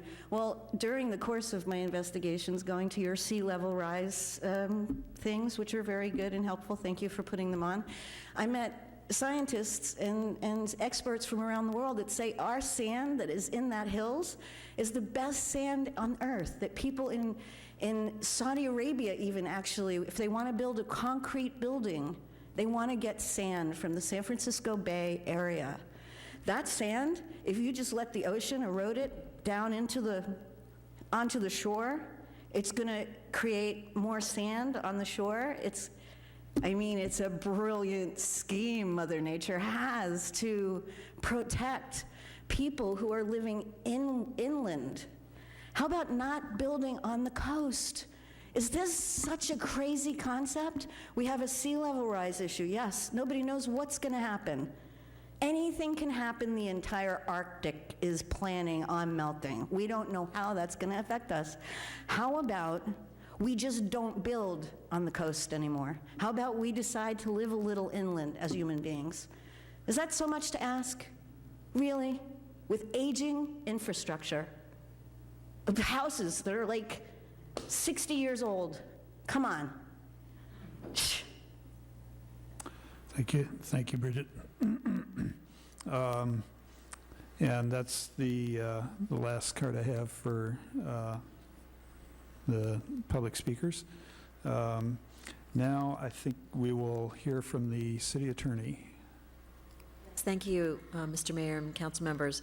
I have with me here our special counsel, Albert Tong, who has been working with us on this resolution of necessity and also will be assisting us with the eminent domain action. And I'd like Albert to address, in particular, the right to take issue, as well as providing some comments on some of the statements that you've heard here tonight. I'd like to quickly walk through the right to take analysis. Can you speak into the microphone? I'm sorry. Yeah. I would like to walk through the right to take analysis with you. The first thing that we look at, of course, is the need. And I think as we've heard, the need here is clear. If we don't build a seawall or some sort of shore protection device, in 4 years, the end of the bluff is going to be 10 to 15 feet away from the edge of the street. And this is going to put the street and the utilities below at risk. The next thing we look at is we weigh the public good against the private harm. And here the private harm is small. There's nothing on these lots right now. These lots are not developable. The public good, of course, is that we get to save the street and the utilities below. The third thing we look at is the location. Why do we need these two lots? And here, of course, we need these two lots because that's where the seawall is going to go. And the fourth thing we look at is, was an offer made to the owner? And here, in the records you have in front of you, they do show that we made an offer to him last October. So all four factors here support our right to take. You've heard some discussion tonight about the riprap that's been placed at the bluff. That's not an issue here. We aren't looking to take the riprap. How much is there, how much is washed away, all that doesn't change our right to take analysis.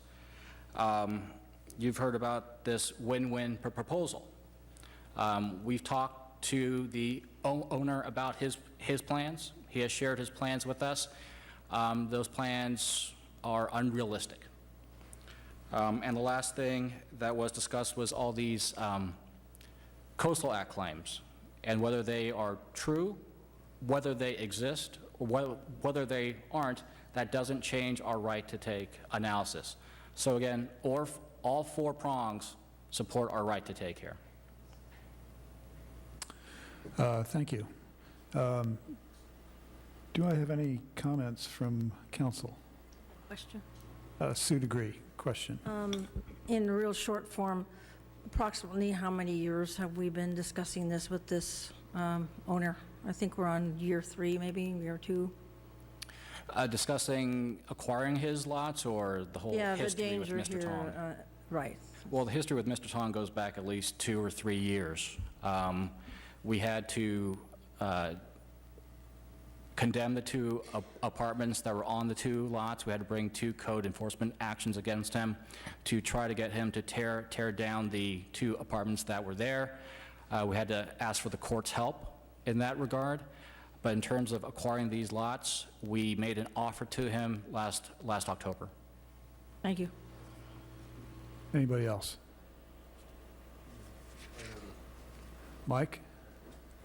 Just to kind of notify the public, is we took in, have had quite a lot of discussions in closed session on this. So a lot of the questions for council might have were answered in closed session. So I just wanted to clarify that.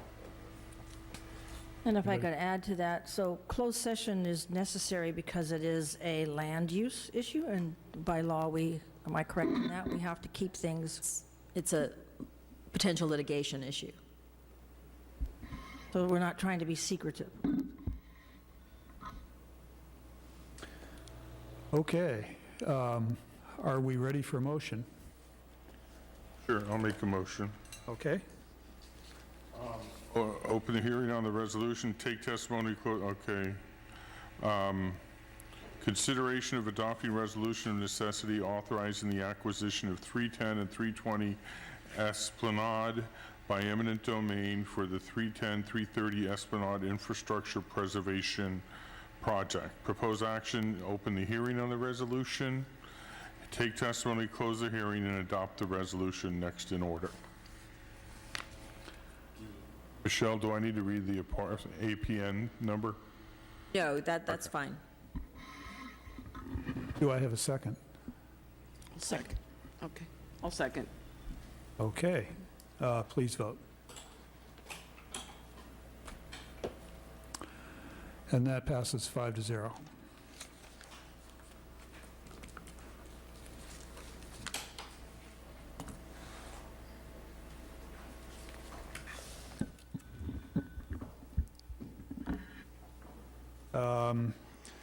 The next item and final item for the evening is to evaluate strategies, including potential new ordinances related to reducing litter. And this is a continuation of discussion from, I think, our last meeting. And I see Yes. Assistant City Manager Lorenzo Hines and Recology Manager Chris Porter over there. Mayor Keener, I will kick off with a quick summary, and then, as you just mentioned, we have Assistant City Manager Hines here and Chris Porter from Recology of the Coast. Okay. I will say that the week before last, the 3 of us met, and there's information, and Recology of the Coast's role in this could be helpful, and we had a good discussion in identifying some of the issues. In summary, as you mentioned, this is a continued discussion of the August 13th study session regarding banning certain plastics and solutions to litter issues in Pacifica.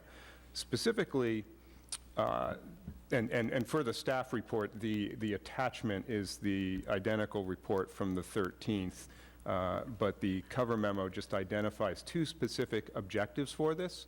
The first is for the council to discuss the pieces related to litter strategies that we didn't get to on the 13th. So to provide an opportunity for the council to have that discussion.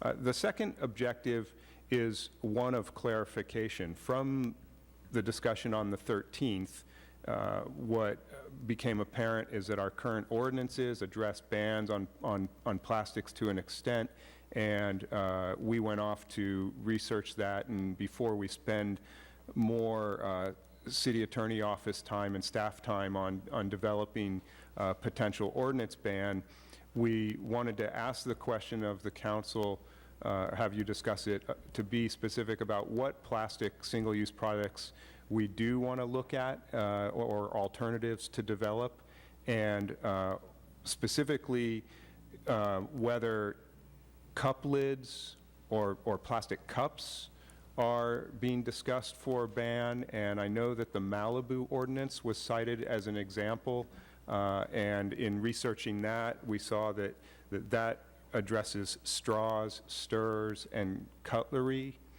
And then what came to light in our discussion with Ms. Porter as well is part of this discussion the council's interest in considering kind of the life cycle or end use of the product. So the recyclability of the product or the compostability of a product. I'm not sure that is a word, compostability, but we'll use it here because I think we know what we're referring to.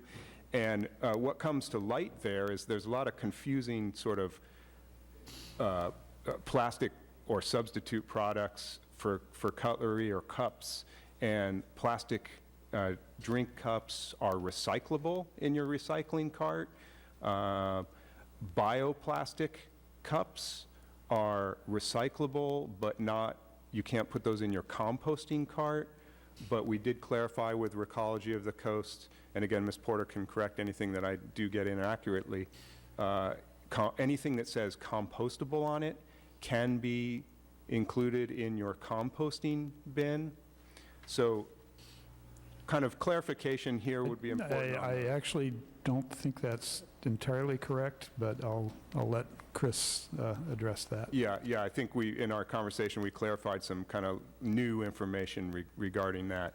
And then aside from where the product gets placed in a recycling cart, the other half of this is sort of just the pure litter piece to it. So it doesn't matter what the product is if it's going to be thrown on the ground, and we prefer that to not happen. So that's the other factor in this conversation. So I thought I'd just tee up that second objective, and the mayor and the council can choose the order in which you want to address things. And if I can make one comment, it really does matter what the product is made of, because when it's thrown on the ground,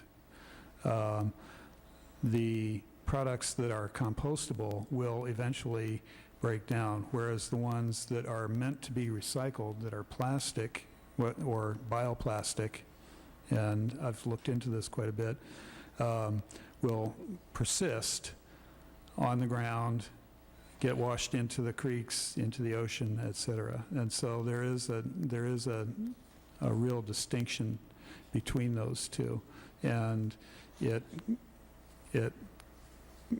touches on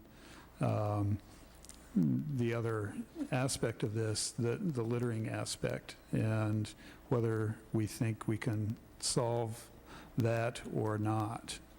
And Deirdre has some comments. Just to follow up on your tee up the conversation, I'd like to propose that we talk about objective number 2 first.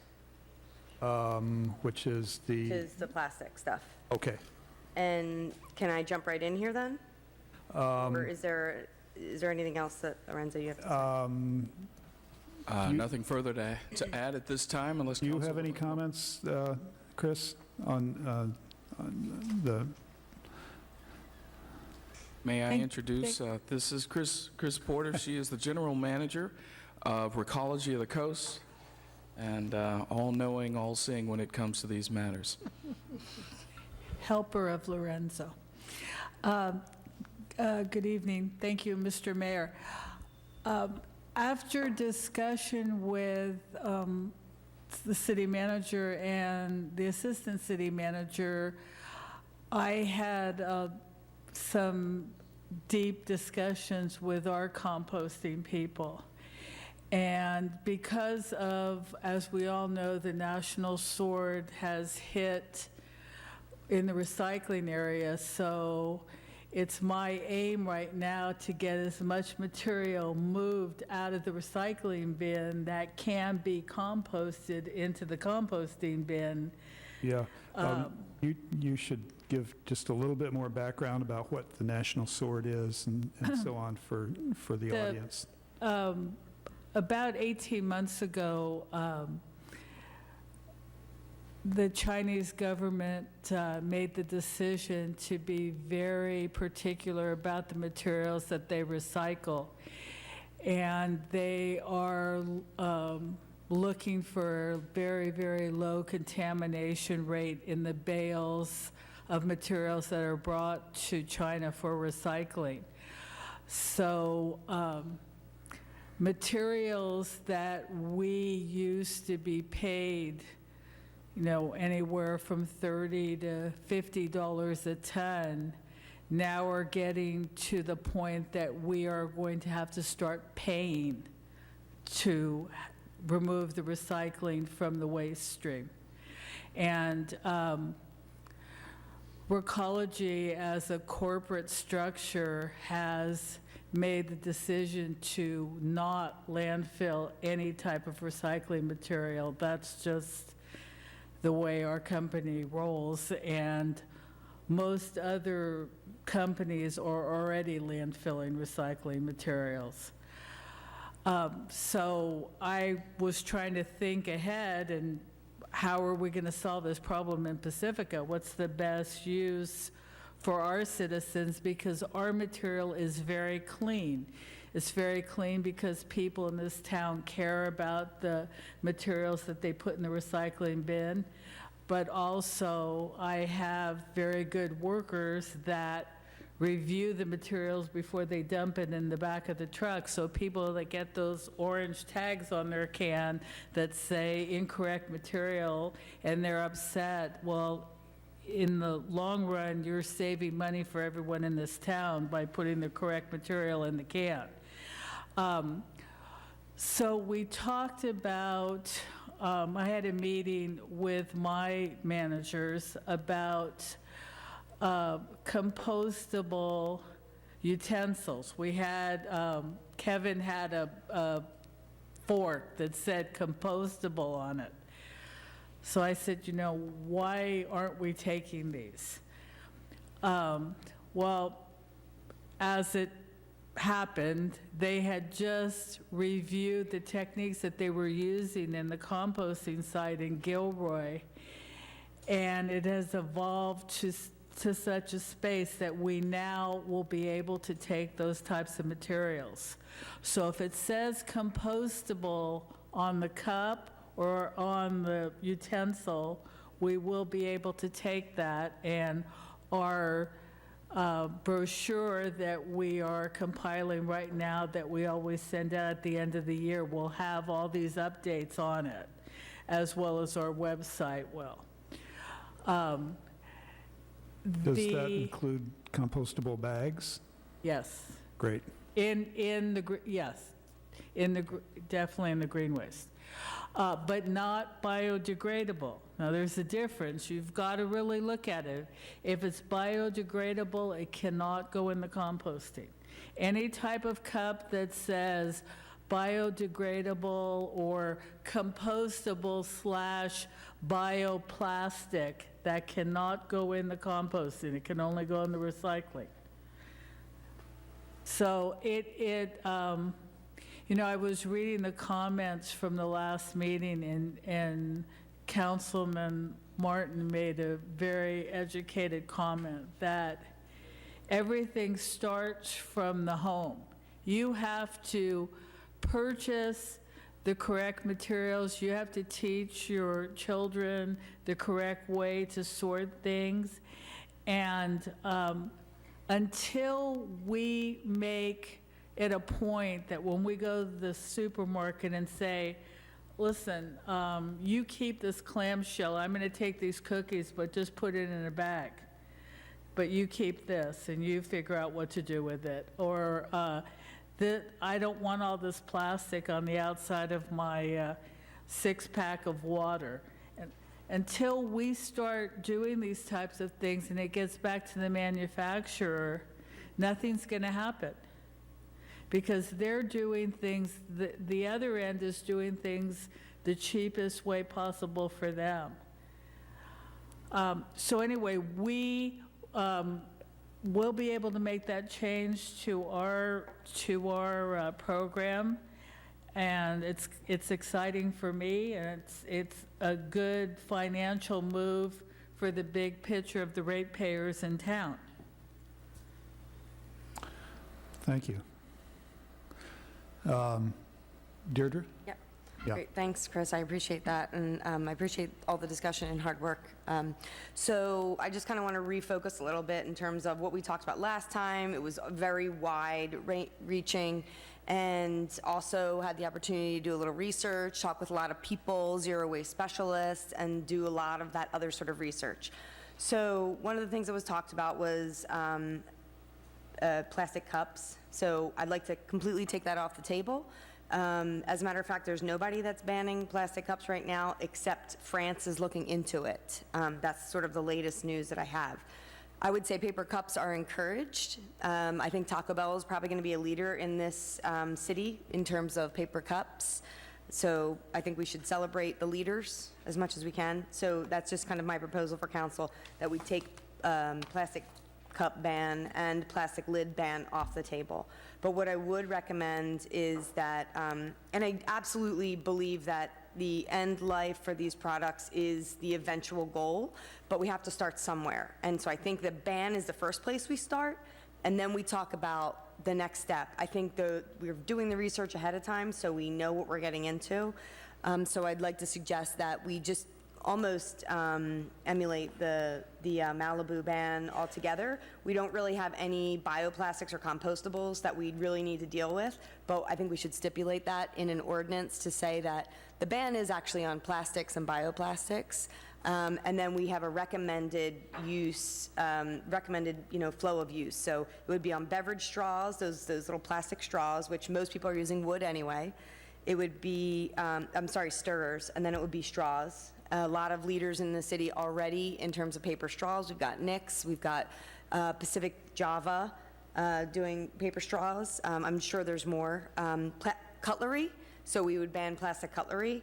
Beach Monkey Cafe's already using wood. It's amazing. And there's a ton of options. And my recommendation would be that we actually put in an ordinance or a ban on those three things, stipulating plastics and bioplastics are the actual materials that we're banning for these three items, and then we put forth a bunch of proposed solutions. So for straws, it would be reusable, and that would be, we would encourage restaurant establishments to wash their silverware, or use bamboo or edible, things like that, or wood. So it would be, single use would be the wood, bamboo, and edible. Believe it or not, they do make that. And then reusable would be metal and bamboo. I know a lot of Beach Coalition members already carry their own utensils. Whenever I go to a meeting with them, I always bring my own bowl and I have a little kit that I bring with me every time. I often think I should bring it to these meetings too, and I always forget. And then reusable straws, there's glass, there's stainless steel. I've got a bunch up here if anybody's interested. So I take these everywhere, just don't leave them in your cups. It's really a concerted effort to remember when you order your drink to say no straws, please, because they always give you one. And my little one now is like, where's my straw, where's my straw? And so she carries around, it's very dangerous. But she wants to know, they also have edible straws, they have paper straws, and there's grain-made straws. And then for the single-use stirrers, there's wood, there's bamboo, and also edible. There's a whole bunch of companies that are compliant with all these things, and I don't think we need to reinvent the wheel here. So while I'm on my soapbox, I will say that there's a lot of really great campaigns out there to support the ban, and I would suggest that we do something very simple like that and celebrate the businesses who are already doing it. They can put something like this in their window that says we are, plastic free for these items, and kind of hashtag keep Pacifica straw-free, or however we want to do it. And I think Recology does a really great job in the education front, if we can kind of take their lead, and they have a blurb in the Tribune every week on how we can be more mindful environmental stewards of what we're bringing in our house and what we're putting in our bins. And so that's kind of my little diatribe here. Thank you. Well, what about compostable utensils that are not wood? If they're plastic or bioplastic, they do not break down. So I would recommend... Bioplastic, yeah. They do not break I down. definitely agree with that. But what kind of utensils were you talking about, Chris? The wood stirrers can go in the compost. Oh, yeah, sure. The wood stirrers, and any type of utensil that says compostable only. It doesn't say compostable / bioplastic. Okay. Can go in the compost. Okay. Okay, that's good. Can I make one suggestion? Sure. In our discussion the other day, kind of one of the roundtable ideas was that it would be a good idea to go forward with some type of ordinance concerning hot beverages. If we had the hot beverages just in compostable paper or cardboard cups, I think that would be very easy for the businesses in this town to comply with. There's just a couple businesses in town that I know of that have plastic lining in their hot cups. Right. And that's really not necessary, because if you have the paper, cardboard, or yeah, and the sleeve, all of that can go right in the compost. Okay.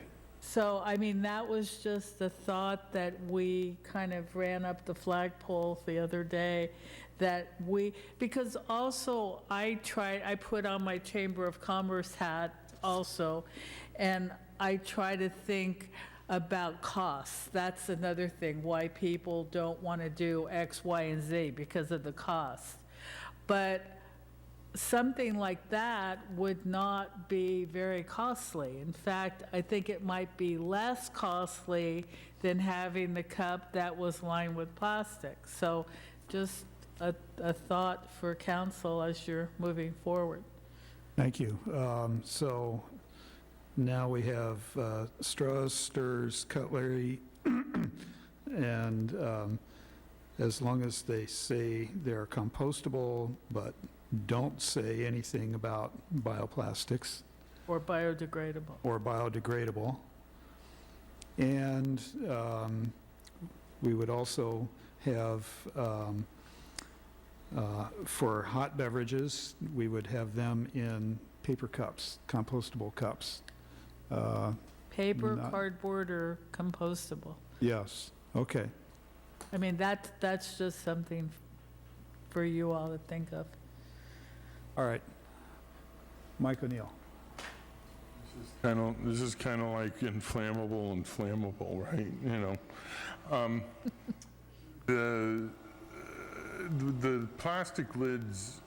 Okay, like you go to McDonald's, there's like the cup is kind of waxy cardboard. Is that compostable? That's compostable, but the lid is recyclable. Is recyclable, but is there an alternative to the lid to make it compostable? Do you know?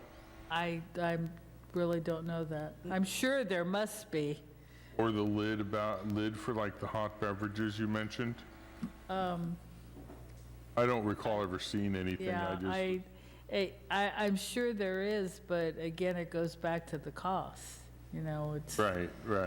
No, I was just thinking the lids were an issue. But like the pizza boxes, or if you get a clamshell cardboard box, those are all compostable, right? Correct. Okay. Sue DeGree.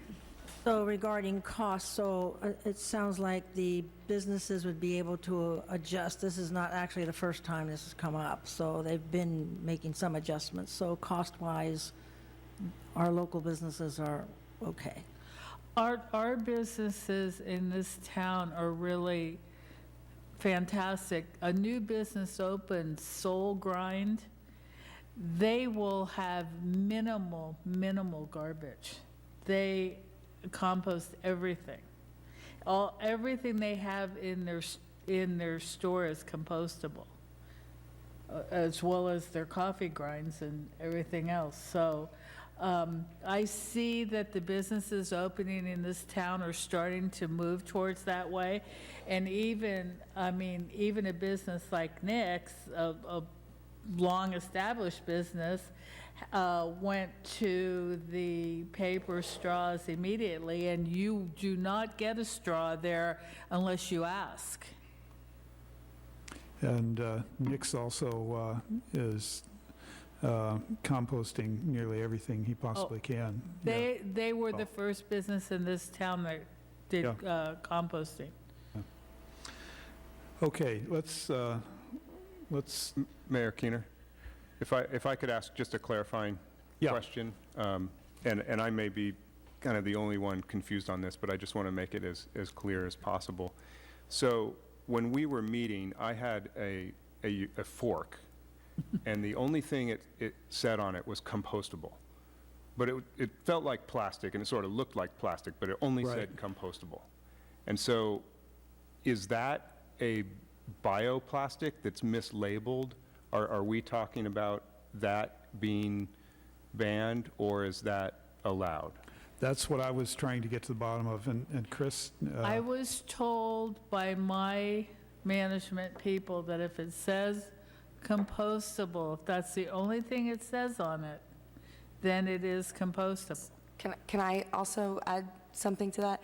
That probably is compostable, but the compostable and the biodegradable plastics takes very specific conditions, so they have to be sent to a facility to be composted. So my recommendation is just that we ban plastics and bioplastics. We have a whole bunch of alternatives here. So yes, in fact, that would be banned under this. But the difficulty is how to identify something made out of that material that is, just says, I'm compostable. Everything's green and groovy here, That's why we should do a marketing campaign and provide information to the businesses of what they can use, what is approved. The research has already been done. There is a lot of controversy around compostables, bioplastics, plastics, and so it is a gray area, but if you stipulate what you cannot have, then we're covered. We're just going to have to... And that mirrors what the Malibu ordinance does. The Malibu ordinance bans compostables unless they are made from non-plastic materials such as paper, sugarcane, bamboo, etc. So the ordinance should ban compostables and wood. Unless, right. Yeah. I also have some clarification questions, and maybe this needs further council deliberation, but I'm not clear on exactly how much the council wants to ban. So I think we need more discussion on whether or not it is going to include, the ban will include lids, stirrers. Lids, no. Stirrs, yes. This is from the research that I've done, what's doable right now under the information that we know around trash, plastics, bioplastics, compostables. The stuff that we can do now. So it's just straws and stirs. And cutlery. And Hot cups. hot cups for hot beverages. I don't know if that's doable, but I think we should definitely encourage paper cups, Yeah, if that's possible. yeah.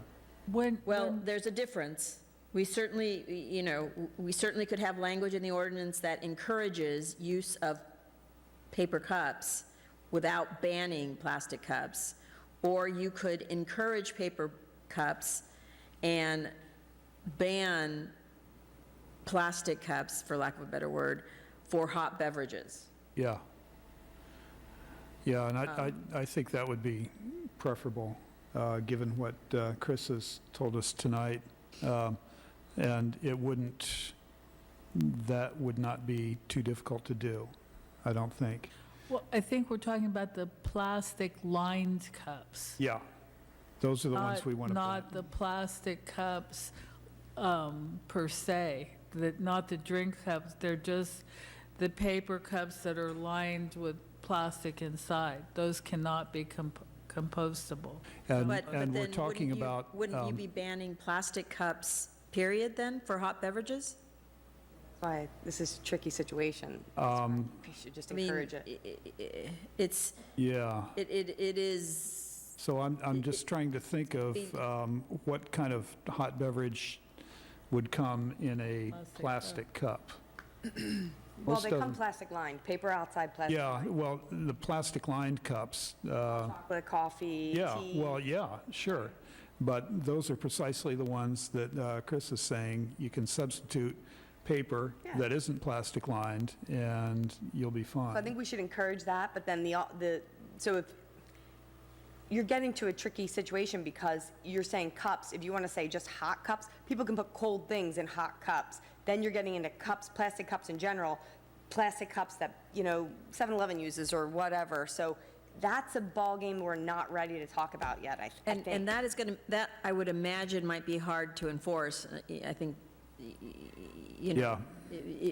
because they are going to have probably paper cups with plastic lining that they can say, this is only for cold beverages. So, Right. I mean, how would you know that they're serving, unless you actually had somebody in there while they serve somebody a hot beverage in a paper cup, plastic lined? Yeah. Paper cup police. That's what we need. Yeah. So I think Okay. we should encourage the usage of paper cups. I think people are almost there. I know Starbucks, I'm pretty sure, does it already. Dunkin' Donuts does down in Half Moon Bay. I know that because it was hot, very hot. But the other thing is that we might want to just, if we're going to encourage that, then there are other things we can encourage, like bring your own cup, right? Or also only upon request for lids. The other plastic stuff, we encourage them, like, don't offer it, but don't, let's encourage those types of behaviors. Okay. Mike?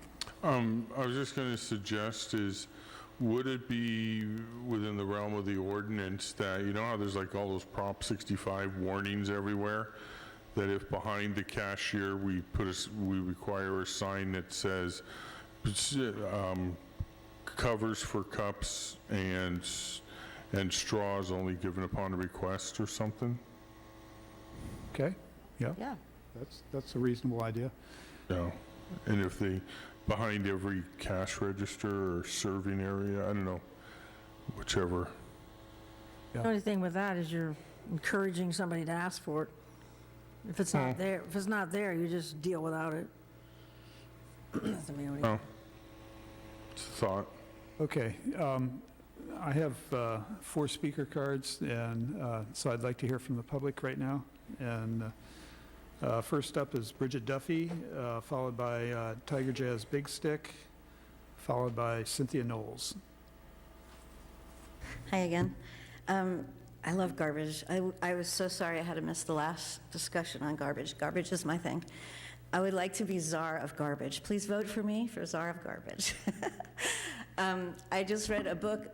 The Pacifica Public Library actually just did this thing, and they have all the books. Anybody can go get it. It's called Garbology. It's a book about garbology. And so if you know about that book, it's amazing. I just read the first chapter, and it blew my mind about the garbage crisis that we're in, that we don't really know we're in yet. My nephew is a garbage man in Modesto, and he told me years ago that our compost is actually building up in big, big mountains out there somewhere, and because of the drought, they're starting to catch on fire. So for one thing, trucking all our compost great distances isn't really what we want to do if we want to stop carbon, pollution. So I love the idea of Pacifica looking into, and with Recology I'm just excited about this because it's like a real left-right coalition. It's like everybody in Pacifica can get behind this. I would love to see like artwork, kind of like a cage, kind of, welded thing where visitors can be encouraged, go pick up plastic from the ocean so it doesn't wind up back and we could fill up these bins and everybody could feel proud of themselves for visiting Pacifica and saving the ocean. Stuff like that, that would encourage people to want to, instead of taking things away like a ban. I mean, I'm encouraging your ban. I think it's a great idea to ban plastic. I never thought I would ever hear you guys say that, but as well as banning it, we could actually, as a community, band together and, like you said, do a real marketing kind of thing to our coffee shops. I drink out of a mason cup mason jar because I don't care if I lose it, and I like to drink out of glass, and it has a really tight lid. You could throw it in your purse and go to the beach; it doesn't spill. So it's a no-brainer to me that people would carry around their own jars, and if you lose it, you lose it. But if we had a network of coffee shops in Pacifica that all agreed that we'll all have these mason jars that you could drop off and just get another mason jar, it would be like amazing. It would be amazing. But that's far-reaching. But I'm glad to hear what you're doing. Also, the recycling. Yeah, we're in trouble with that recycling. We really need some thinking going into this. So I'm so glad to hear people talking about it because we're now trucking our recycling 2 hours away sometimes. I mean, at least my friend in Modesto is doing that, so that doesn't make any sense for the environment. Thank you, Bridget. Tiger Jazz Big Stick, followed by Cynthia Knowles, followed by Lynn Adams. Good evening, Honorable Mayor and Council. I'm Tiger Jazz Twirls Big Stick of Pacifica.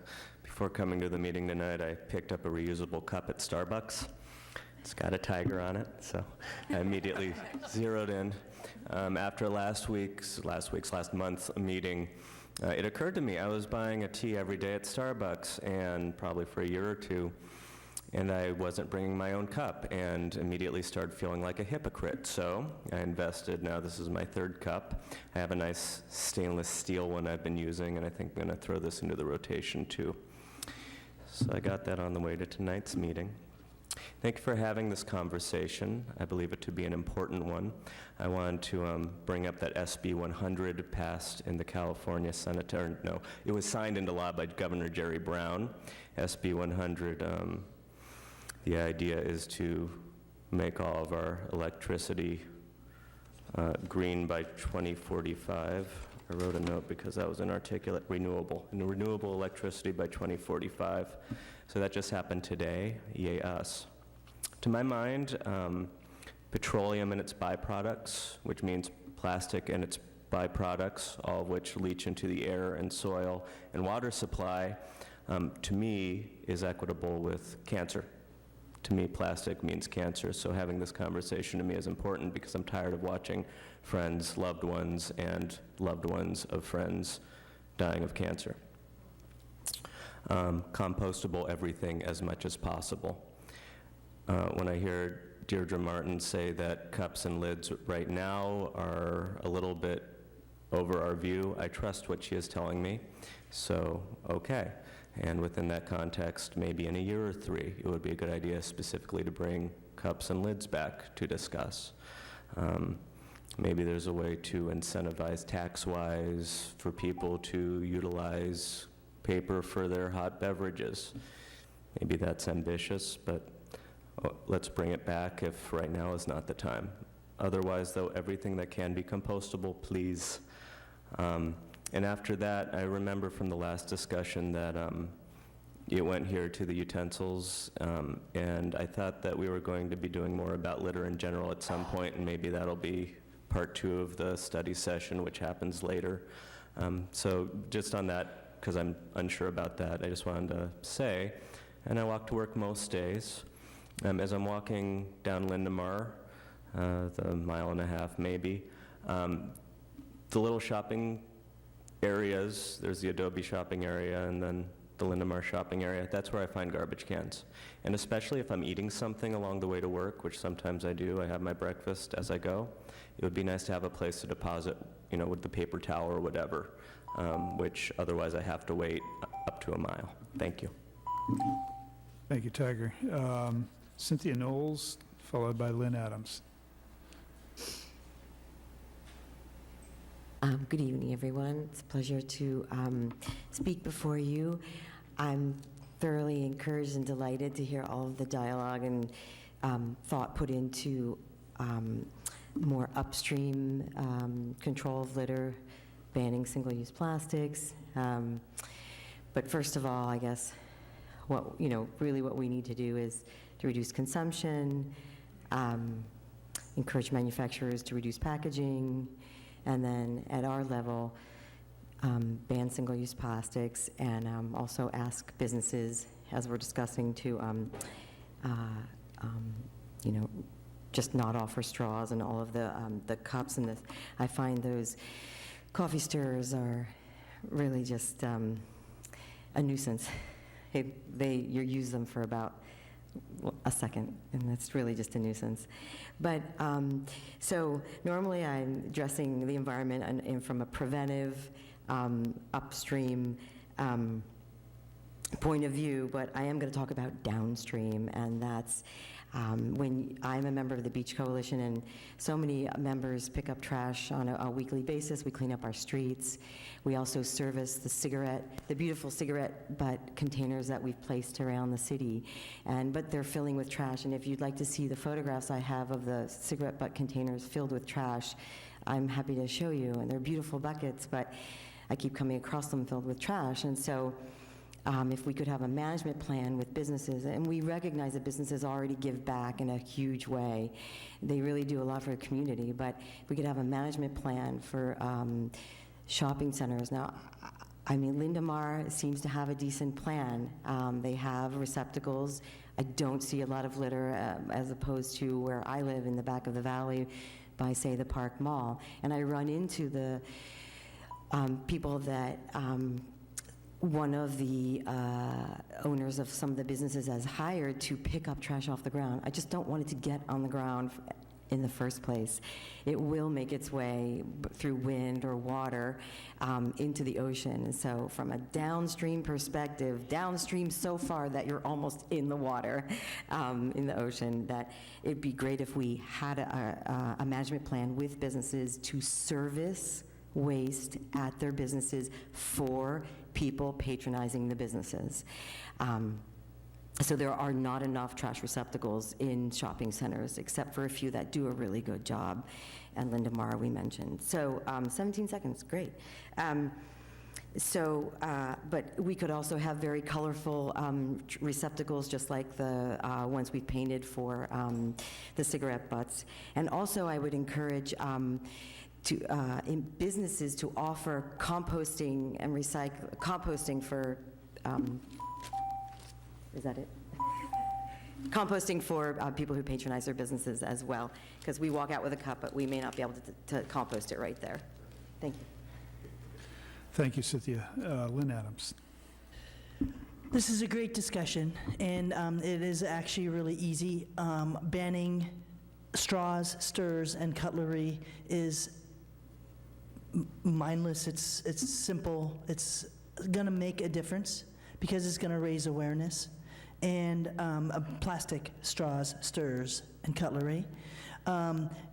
Changing people over to compostable things, and the compostable forks that you were talking about, and silverware that says compostable on it, that's made from sugar or potatoes or a vegetable base, and it can compost. And Chris was just saying that they said they can accept them now in the waste stream. In the past, it's taken too long, but now it can. We have to raise awareness of that's one thing we can do, but there's other things like bringing the lids, encouraging people to bring their own cup, that where they don't need a lid or a cup. And businesses can do that by just offering, I think Starbucks offers 20 cents off of a drink, but they don't really advertise it a lot. So not a lot of people know that. Some businesses refuse to use your own cup. So we have to find a way to make it possible for them to say, it's not a problem, you can do that. I went to Gorilla Barbecue with my own containers and said, please, can you do this? I'm sorry, it's against health law. How can it be? You know, give me my food in my own container. I do not want to go and take a to-go container out. So I think the solution is really simple. You guys are already on it. We've talked about it now 2 times. Ban single-use straws, stirrers, and cutlery. Encourage compostable containers, plastic containers, compostable plastic containers, or bring your own containers. Remove the lids, pull them behind the counter, so upon request you can have a lid. I think last year it was make a splash by ending trash. This is what we're doing right here. This is what we're doing. This year is a sea change, C-Star sea change. This is what we're doing. And we have witnessed that it doesn't happen unless it's mandated. And when it's mandated in here and here and here, then the suppliers get the gist and they make a difference. So we're going to be a part of that. We are creating sea change right here. We have Soul Grind already making everything in their store compostable or reusable, using their own plates, their own silverware, etc. We have Nick's doing composting, but also doing only straws upon request, and it's paper straws at Pacific Java. We have a number of places that are really making a difference, and we want to highlight those at the Coastal Cleanup Day celebration to let other businesses know it's possible. And it can be cheaper because everybody doesn't need to use that. Thank you, Lynn. And that's all the speaker cards I have for this item. So I'll bring it back to council. Lynn Adams mentioned one thing that we haven't considered, the compostable containers. I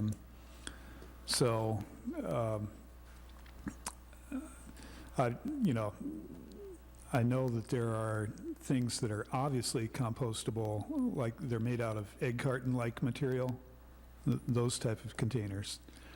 They're not very frequent. I see them sometimes. My wife brings them home from Genentech, but generally, you don't get that sort of thing in restaurants, as far as I know.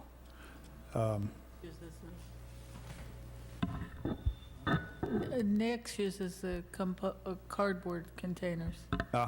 Okay. Once again, good for Nick's. They have a friend that prods them. But I think maybe this compostable containers would be something else that we could at least encourage. With the paper cups. Yeah. Okay. So do we have enough clarity at this point to move on to the litter problem? I think we do, What's the litter problem? as we work on specific language and bring that item back to the council, if there's further clarification we need, we'll just include it at that time. Yeah. So just to say something about the litter problem, another speaker mentioned more trash receptacles for businesses, shopping centers, and so on. Maybe that will help. Can we go back to the plastic thing real quick? Okay. I'm sorry, I wasn't ready to move on from that. I just want to make sure that it sounded like, can you tell me what the direction was? So I was hearing that we would do the ban on straws, stirrers, and cutlery that is plastic and bioplastic, and the city attorney and I were conferring that perhaps the Malibu language, which defines what compostable is, would be important in the language. Yeah. So that the issue of a utensil that maybe says compostable, but it's not, you know, if there's that kind of mislabeling, we could address that way. And then when it comes to cups and lids and compostable containers, we will either in the ordinance be encouraging the non-plastic versions of those, and then clearly in the marketing or, you know, public information campaign, we would be encouraging that. And then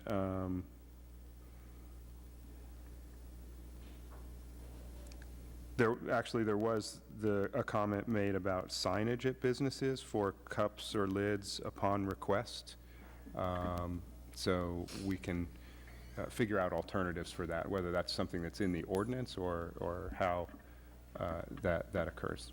Okay, is that consistent with what everyone heard tonight? Did I miss anything? Okay, and One more thing that has just occurred to me is that quite a few restaurants give you plastic bags to carry all your food in, to carry it out. And, I would wonder whether we could either encourage or have an outright ban on those plastic bags, because they aren't good for anything. Right, and this would be a question, I think we do ban plastic bags, but they're not banned for food.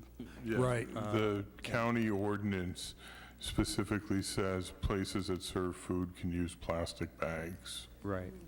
So that would be another area that we would want to encourage. Yeah.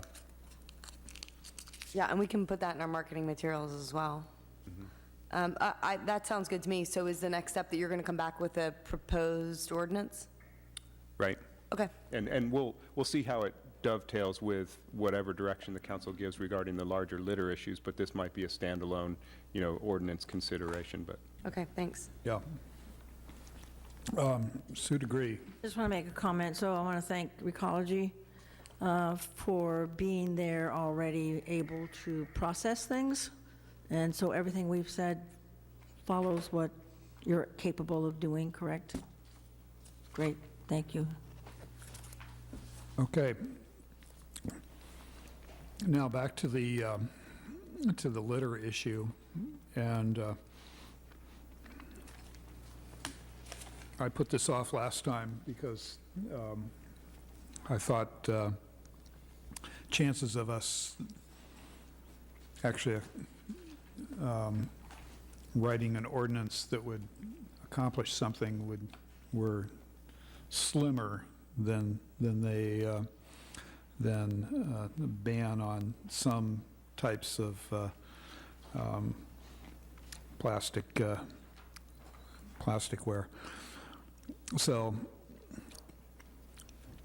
I'm struck that how does one prevent the type of litter that comes from a person who's gone to a fast food place, got their fast food, eaten it, and then just says, well, I'll just open my car door and dump it all out on the ground? Because I think that's the source of quite a bit of our litter along the highways, for sure, and it gets blown everywhere else. And I just don't know how you deal with that, other than to pick up as much as you can. To what? What is it? To do what? How you deal with that, the person that You said, you made a comment, except to... to pick up what you can. Yeah. I think it's near impossible. Is that okay if I talk? Sorry. Yeah, sure. I had the same discussion with my CIO today. We have this amazing security training, that says that nobody is allowed in to piggyback on your card and every time I turn around and I say, swipe your card, please, and people laugh at me. And they just piggyback on my access card. Now, at Safeway, that's a terminable offense at corporate headquarters. But here, the only thing we have is for law enforcement to see somebody litter. That's how we stop people. Unfortunately, it never happens. So it'll never happen for me at my work. We just try to educate people the best we can and keep doing things like beach cleanups and keep the conversation going and have an amazing partnership with Recology, who actively puts ads in the paper, educational ads. I think you're a leader in waste management. It's you know, it's a partnership, and I think it's just about education and get the kids young because they're teaching everyone else. Mike O'Neill. I have seen it driving and stuff, like sayings and stuff, that they put a sign up on the highway, "This is our home, please don't litter." Okay? This is respect our beaches, don't litter. Okay? And I don't know, we don't have any signage that I can really think of that says don't litter on Highway 1, which is the major offender. And I think when we did put those cans up in Roberts Road, it does seem to be a lot better up there. So I would suggest, I know I had approached Van, San Jose had a bridge that people kept speeding on it. So they put a sign there, speed limit 19, instead of like 20 or 25, because people would look, oh, 19, and slow. So I think if we put, you know, ask Caltrans, can we put some signs up there with some quippy saying, "This is our home, don't litter," you know, "The fish don't like your garbage," or something, you know, and we try that. I don't know how much those signs cost, and it's too late for me to come up with quippy sayings. So, you know, but I'm just throwing that out for discussion. Signage is about the only way I think you can combat it. We own a sign that is a trailered sign that you can put items on there. When we're not using it, we could put litter signs rotating through on that sign. Do you know what I'm talking about? Mm-hmm. Yeah. Thank you. Sue DeGree. So I was thinking the same thing, because I know when we travel, when you see a sign like that, you feel like that community cares. And when the community cares that much, then you want to be extra. It's kind of like the signs that say, "Drive as if your kid lives here," you know? Kind of gives you a little... It affects you. So the other thing, though, I don't see that many people, I don't see it, people throwing things out of their cars, although it's not unheard of. I feel two other things are an issue, that even one garbage can, a big one, is actually not enough if there's like 6 or 7 walkable stores, like the 7-Eleven, Mazzetti's, the Chinese store, the taco store. So there's like 3 or 4. By the time they eat and they pass the garbage can, pretty soon the garbage can is full and people are still trying to put it in. So all around the garbage can, there's garbage. So, you know, make it bigger, make more, put one across the street or something. I don't know, I just think sometimes that there's just not enough receptacle areas. And then the other thing is a wind factor. So if you don't have enough areas, and I think we also talked at one time that the type of lid on a garbage can so that things can be put in and don't blow out. So evaluating those kind of things might be. Yeah. May I comment on that? This is from 35 years of experience in this town. The answer is not to put more garbage cans out. The garbage cans in the Lindemore in the Lindemore Beach rest area are picked up 6 days a week, sometimes 10 times during the week, depending on the season. Those cans are 70% filled with household trash. Oh. The Mazzetti's can is emptied every day. That can is filled with household trash. Just this weekend, I was in Park Mall, and I saw someone drive up to the back of 1005 Terra Nova, stop their car, get out with 2 big bags of trash and throw it in their dumpster, and the idiot I am, I'm running after the guy trying to get his license number, and he got away. I couldn't get it. But that is what the problem is. If these cans were used for what they were supposed to be used for, we have plenty of cans in this town. Plenty. So, how do we stop that? I have no idea.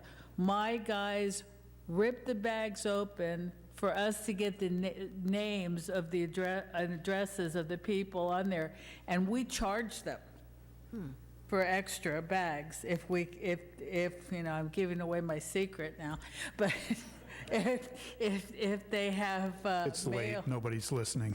yeah, if they have mail or something in there, but I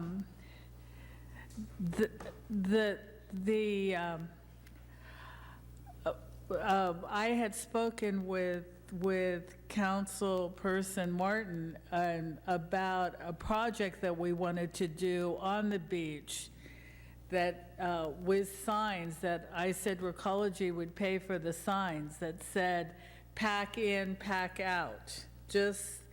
And Lorenzo was working with Van to identify exactly what poles belong to the city along the beachways. Then we don't have to ask permission from the Coastal Commission to put the signs. We can just go ahead and put them. So that's a program that we're trying to work on right now that I think addresses what a lot of you have brought up. To just a reminder to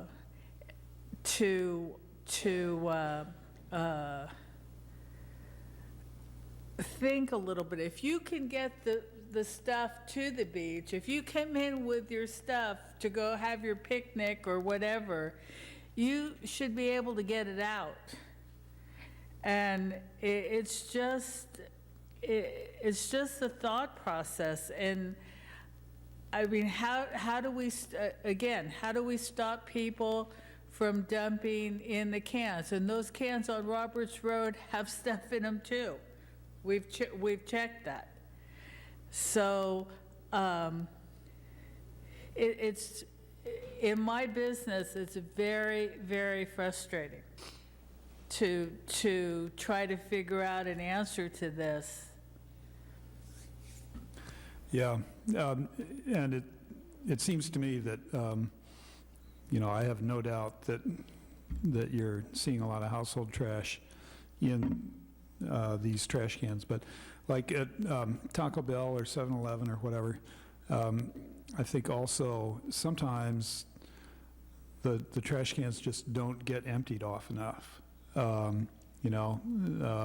So that's another angle on controlling litter, is controlling, the amount of litter that is blown or whatever from the tops of trash cans by insisting that the businesses be responsible for emptying them. I was talking about that today because it's exactly what Chris said.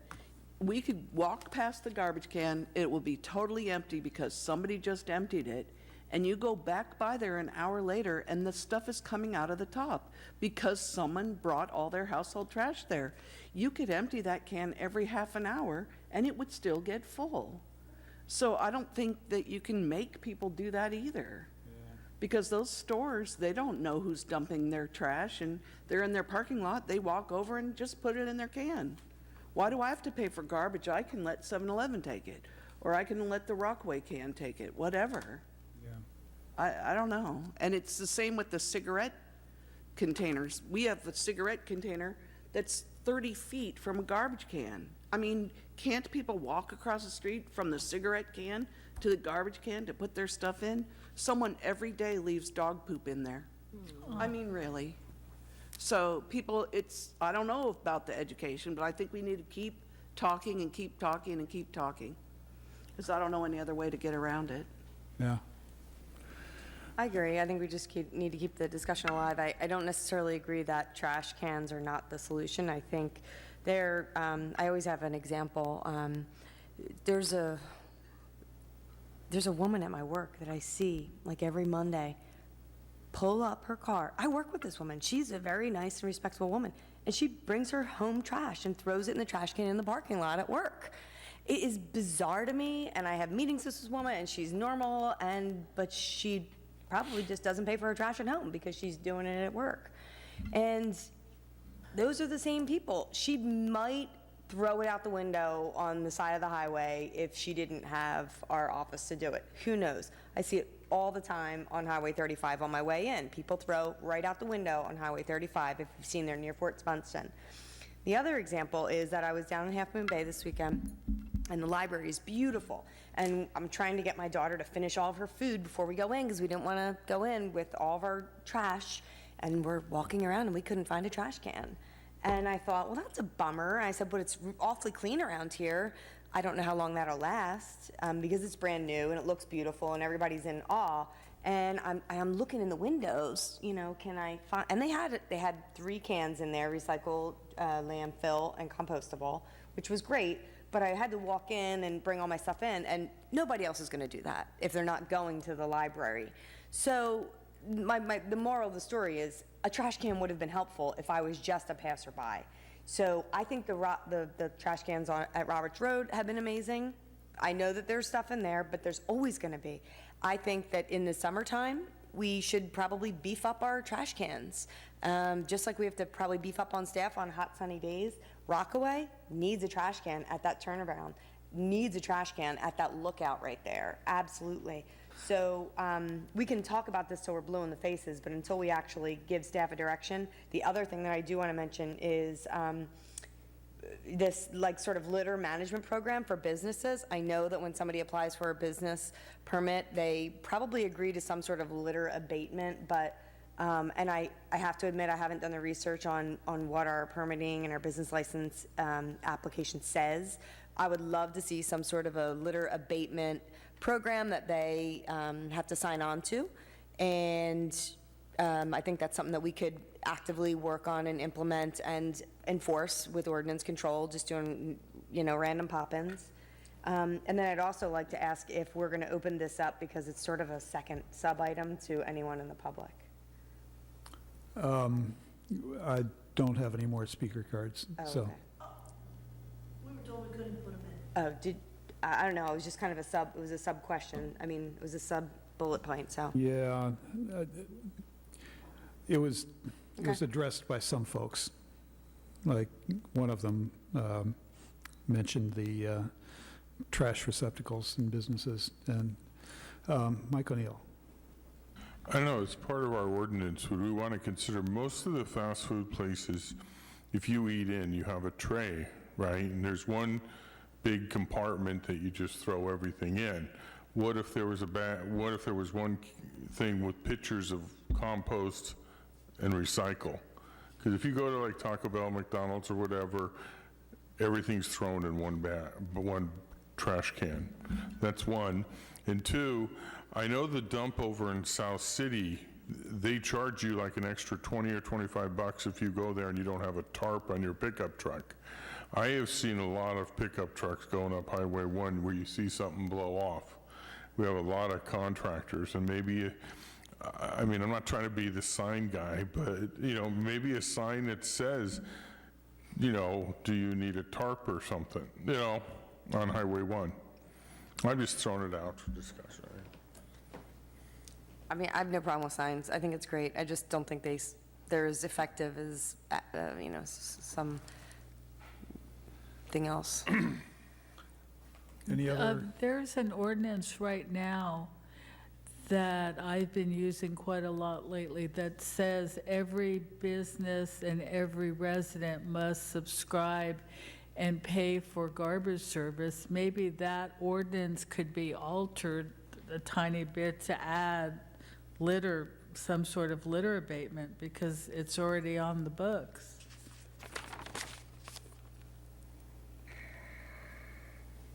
Who would they pay, though? Pardon me? Who would they pay for litter abatement? Oh, you're asking for a fee for litter abatement? So you're asking if someone opens up a new business, that there would be a fee for litter abatement? Interesting. That would be the city, definitely, not us. Okay. Are you speaking about like a weed abatement program where they have to cut their, a weed abatement program is they have a vacant lot, they have to cut their own weeds. And so what you're suggesting is a litter abatement in terms of they pick up the trash there and, Well, I'm not suggesting that. oh, I'm sorry. Chris is. I misunderstood you. Okay. Yeah. Gee, you do look different. Okay. Okay, but I just don't understand how you would work a litter abatement program. You know, because a weed abatement is if you don't cut your weeds. Program, just say it in your business application. When you submit for your business application, you sign on to this agreement that says, I'm going to pick up 2 times a week, 3 times a week, or depending on the square footage of your surrounding area. I will, like one of the speakers said, attend to the trash that my customers are producing here. If you asked, okay, so we had a new business, 7-Eleven, in the north end. There is trash up and down the sides of those streets. There always has been. There was trash before 7-Eleven went there. Someone suggested that we add that onto their business. What about Starbucks and Safeway and Rite Aid, all those other stores? Everybody contributes to the trash. Yeah. You can't just say this is one person's trash. It's the person who dumps the trash that has the problem. It definitely is. And they shouldn't do it. But it's their property, so my thing was It like pride of ownership, though. You know, I keep, my area clean around my house. Those other folks are actually in a managed area, right? Kimco owns that. But No, 7-Eleven. the trash goes all the way up and down the street. Yeah, no, I understand that. But I mean, if you are operating a business, on a corner street there, my thing is, yes, you absolutely have to sweep that street, So I would, that's my proposal, and I don't know how we can kind of get to a thing here, but. Well, when a business opens, we do go out and do a site visit and just go over the type of business they're going to have and what we think they'll need for their services. Then we go back for 4 weeks in a row and evaluate what type of do they have enough service, or do they need more recycling and less garbage, or more compost, or whatever. So we try at the very beginning to maintain enough service so that there isn't overflows or anything like that of their regular garbage, and a lot of times in the back and the alleys and stuff. Yeah. Any other comments from council? No? One thing. Mayor Keener? Yeah. I had a question or an idea, and maybe Ms. Porter or Director Ocampo. If a major problem is illegal dumping of household bags of garbage, would the proper lid to public garbage cans that has a smaller hole help? Because if you have your Starbucks cup or your 7-Eleven thing, you can fit that through a smaller hole. But if you're walking down the street with your big garbage bag, Yeah. you can't. So the real perpetrators would, maybe set it right next to the can. But, I don't know. That's just a question I'm posing or an idea for consideration. Yeah. And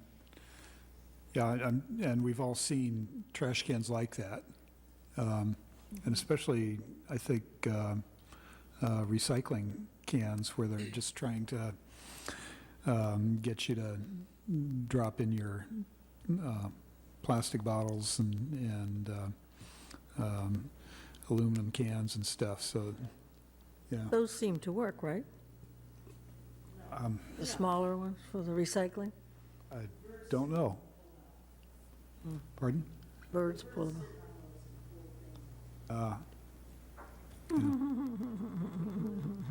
In there.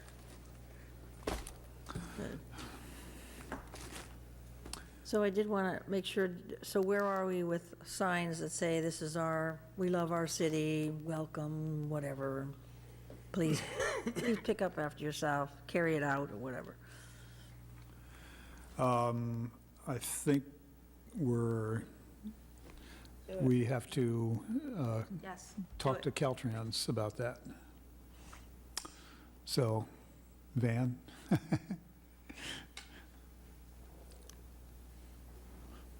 I will reach out tomorrow and see what I can get in terms of having such a sign. But oftentimes what they will ask is what type, give us a sample, what is it, and, you know. Yeah. Yeah, but I will make the contact. And so that's where, you know, But some of them would be city signs, but they're not all Caltrans signs. If it was around Beach Boulevard, Yeah. that wouldn't be Caltrans. I think it'd be kind of cool to actually ask kids to come up with some of the quips on a sign. I mean, I know Captain Spanheimer's son came up with the one we use for fireworks, host the show, pay the dough. So, I mean, I think that would be kind of cool, is to have a little contest with the kids in the schools and stuff. And then some adult, well, not adult, but you know what I mean? You know. adult signs, huh? Yeah, I didn't mean it the way it sounded. It's late. No, hold on. This is, I mean, we're talking, but all we're doing is talking. We didn't give any direction. Right? I think you do have a direction. On what? What is the direction? Well, no, I don't. I don't think I have direction on any of the ideas that were thrown out. In synthesizing, trying to synthesize some direction out of it, if we're talking about a general signage campaign, that could have many different components. We talked about signage down at the beach, signs that we can put on the city's signposts, signage along Highway 1. And so that's an idea that staff could take and evaluate, do more research about what that campaign might look like, the different elements of just increasing public awareness and physical signage around, garbage can areas and just around, streets. But that's kind of the most direction I'm maybe hearing. The whole council hasn't directed that concept. There's, there was conversation about more cans or servicing more frequently, but no direction really kind of given considering those ideas. So, there was a lot of ideas thrown out, but no sort of council synthesis of it. Deirdre.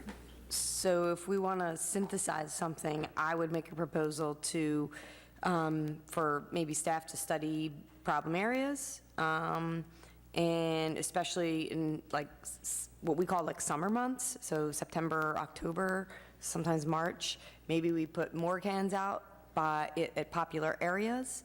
I would suggest that for one. I was just running at Frontierland yesterday morning, and by like 8:30, Public Works was already on their second run, and they didn't even get everything. So there's a lot of trash, and there's not a lot. I think there's only 3 or 4, city staff on duty. So maybe we staff up or can up. I would suggest that we research Rockaway, and I like the idea of pack it in, pack it out, but anytime I've ever heard pack it in, pack it out, it's always an actual program, not just a sign, so we would remove the cans, and that's awesome, but bold, and I don't think we're there yet. Yeah. And then the other thing is that I would absolutely 100% recommend that for all shopping centers, we ask them to put in a litter plan. Just submit a litter plan to us. How often do you clean? How often do you require your businesses to clean? How many cans do you have? How often do you pick them up? Something like that. I can tell you right now that Lindemar and Fairmont they empty their cans twice a day. Yeah, they're pretty good. I would say there are other areas that are not so good. We know the good ones because we don't ever really talk about them. Mayor Keener, if I may, on packet page 331, this is a reference, I'm going to reference the report we provided to you all on August 13th, where we got department director and departmental perspectives on some of the more problem areas here in Pacifica. So regarding litter. So maybe if we're looking at a more concentrated effort, the information on packet page 31 and it just spills over to 332 as well. It might give you a little more information, such as the observations of Public Works, which is right in the middle of page 331, where they reel off about 8 locations that have, they've noticed, have major litter issues, one of those being Lindemar. And so just some more information for you to consider when you're trying to sort of focus in on this. And along with that, I would say, you know, Deirdre mentioned Rockaway. You know, that's where a significant amount of city revenue comes from, and from all the hotels down there, and, you know, primarily from the hotels. And they have, you know, they have a litter problem. The cans are overflowing, and people are putting stuff in the cigarette butt containers, like they've said tonight. So maybe that is not a real bad area of litter, but it has a very bad impact for the city because there are a lot of visitors, and what do they see? They see litter. It's one of our more visible Yes. locations. I Yeah. understand. Yeah, yeah. So along that line, are you saying, like Councilwoman Martin said, a business has pride and they should be making sure that area around their hotel is good? Rather than the city always having to cater to other businesses? I would say that it goes hand in hand in that we can also require them to have a litter management program or submit their litter management. They should be out there sweeping. I think management is a good idea rather than cans. And also, we should have cans there in the summer months because there's a lot of trash there. My daughter plays there all along those rocks. It's windblown, but we pick up trash all the time. I mean, just as passersby, there's still nowhere for us to put the trash. I don't want to, my daughter is always picking up trash now. It's obnoxious. And I love her, but I have nowhere to put the trash. And at Rockaway, I'm just carrying trash like down my shirt. And so in the heightened summer months, I think it's something we absolutely should consider at Rockaway.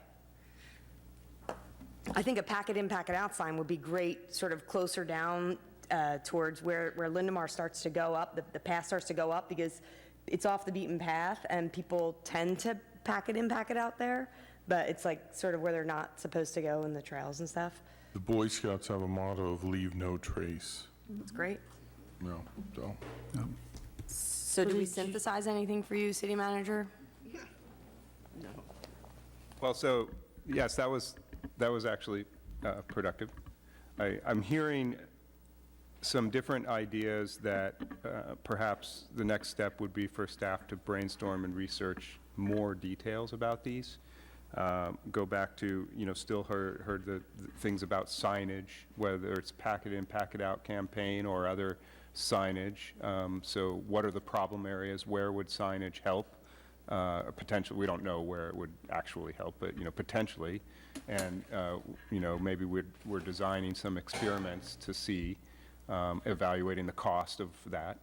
I'm hearing generally to look at these problem areas that are listed in the agenda report and be more specific about the time of year or what the problems are and what might help. Seasonal increase in the number of cans combined with signage and, of course, evaluating the costs to service those cans is an important consideration, but we could look at that as part of what we bring back to the council. I'm not sure about the litter plan for shopping areas, just the sort of nuts and bolts about that. So we researched that, talked with attorney's office and planning director Waremeister about how, and I see another half of that maybe being the educational campaign to businesses, taking ownership and pride in their areas, which, so that's like 4 or 5 kind of ideas to, for lack of a better word, to noodle on and try to get something concrete out of that to bring back. If that sounds good, that's what we'll do. Yeah, I think the easy stuff is signs, and the hard stuff is the litter management program, so I would prefer that we work on the hard stuff, because the easy stuff is easy. So my recommendation would just be that we really try to get businesses to be held accountable. Yeah. Okay. Well, we'll adjourn tonight in memory of John McCain.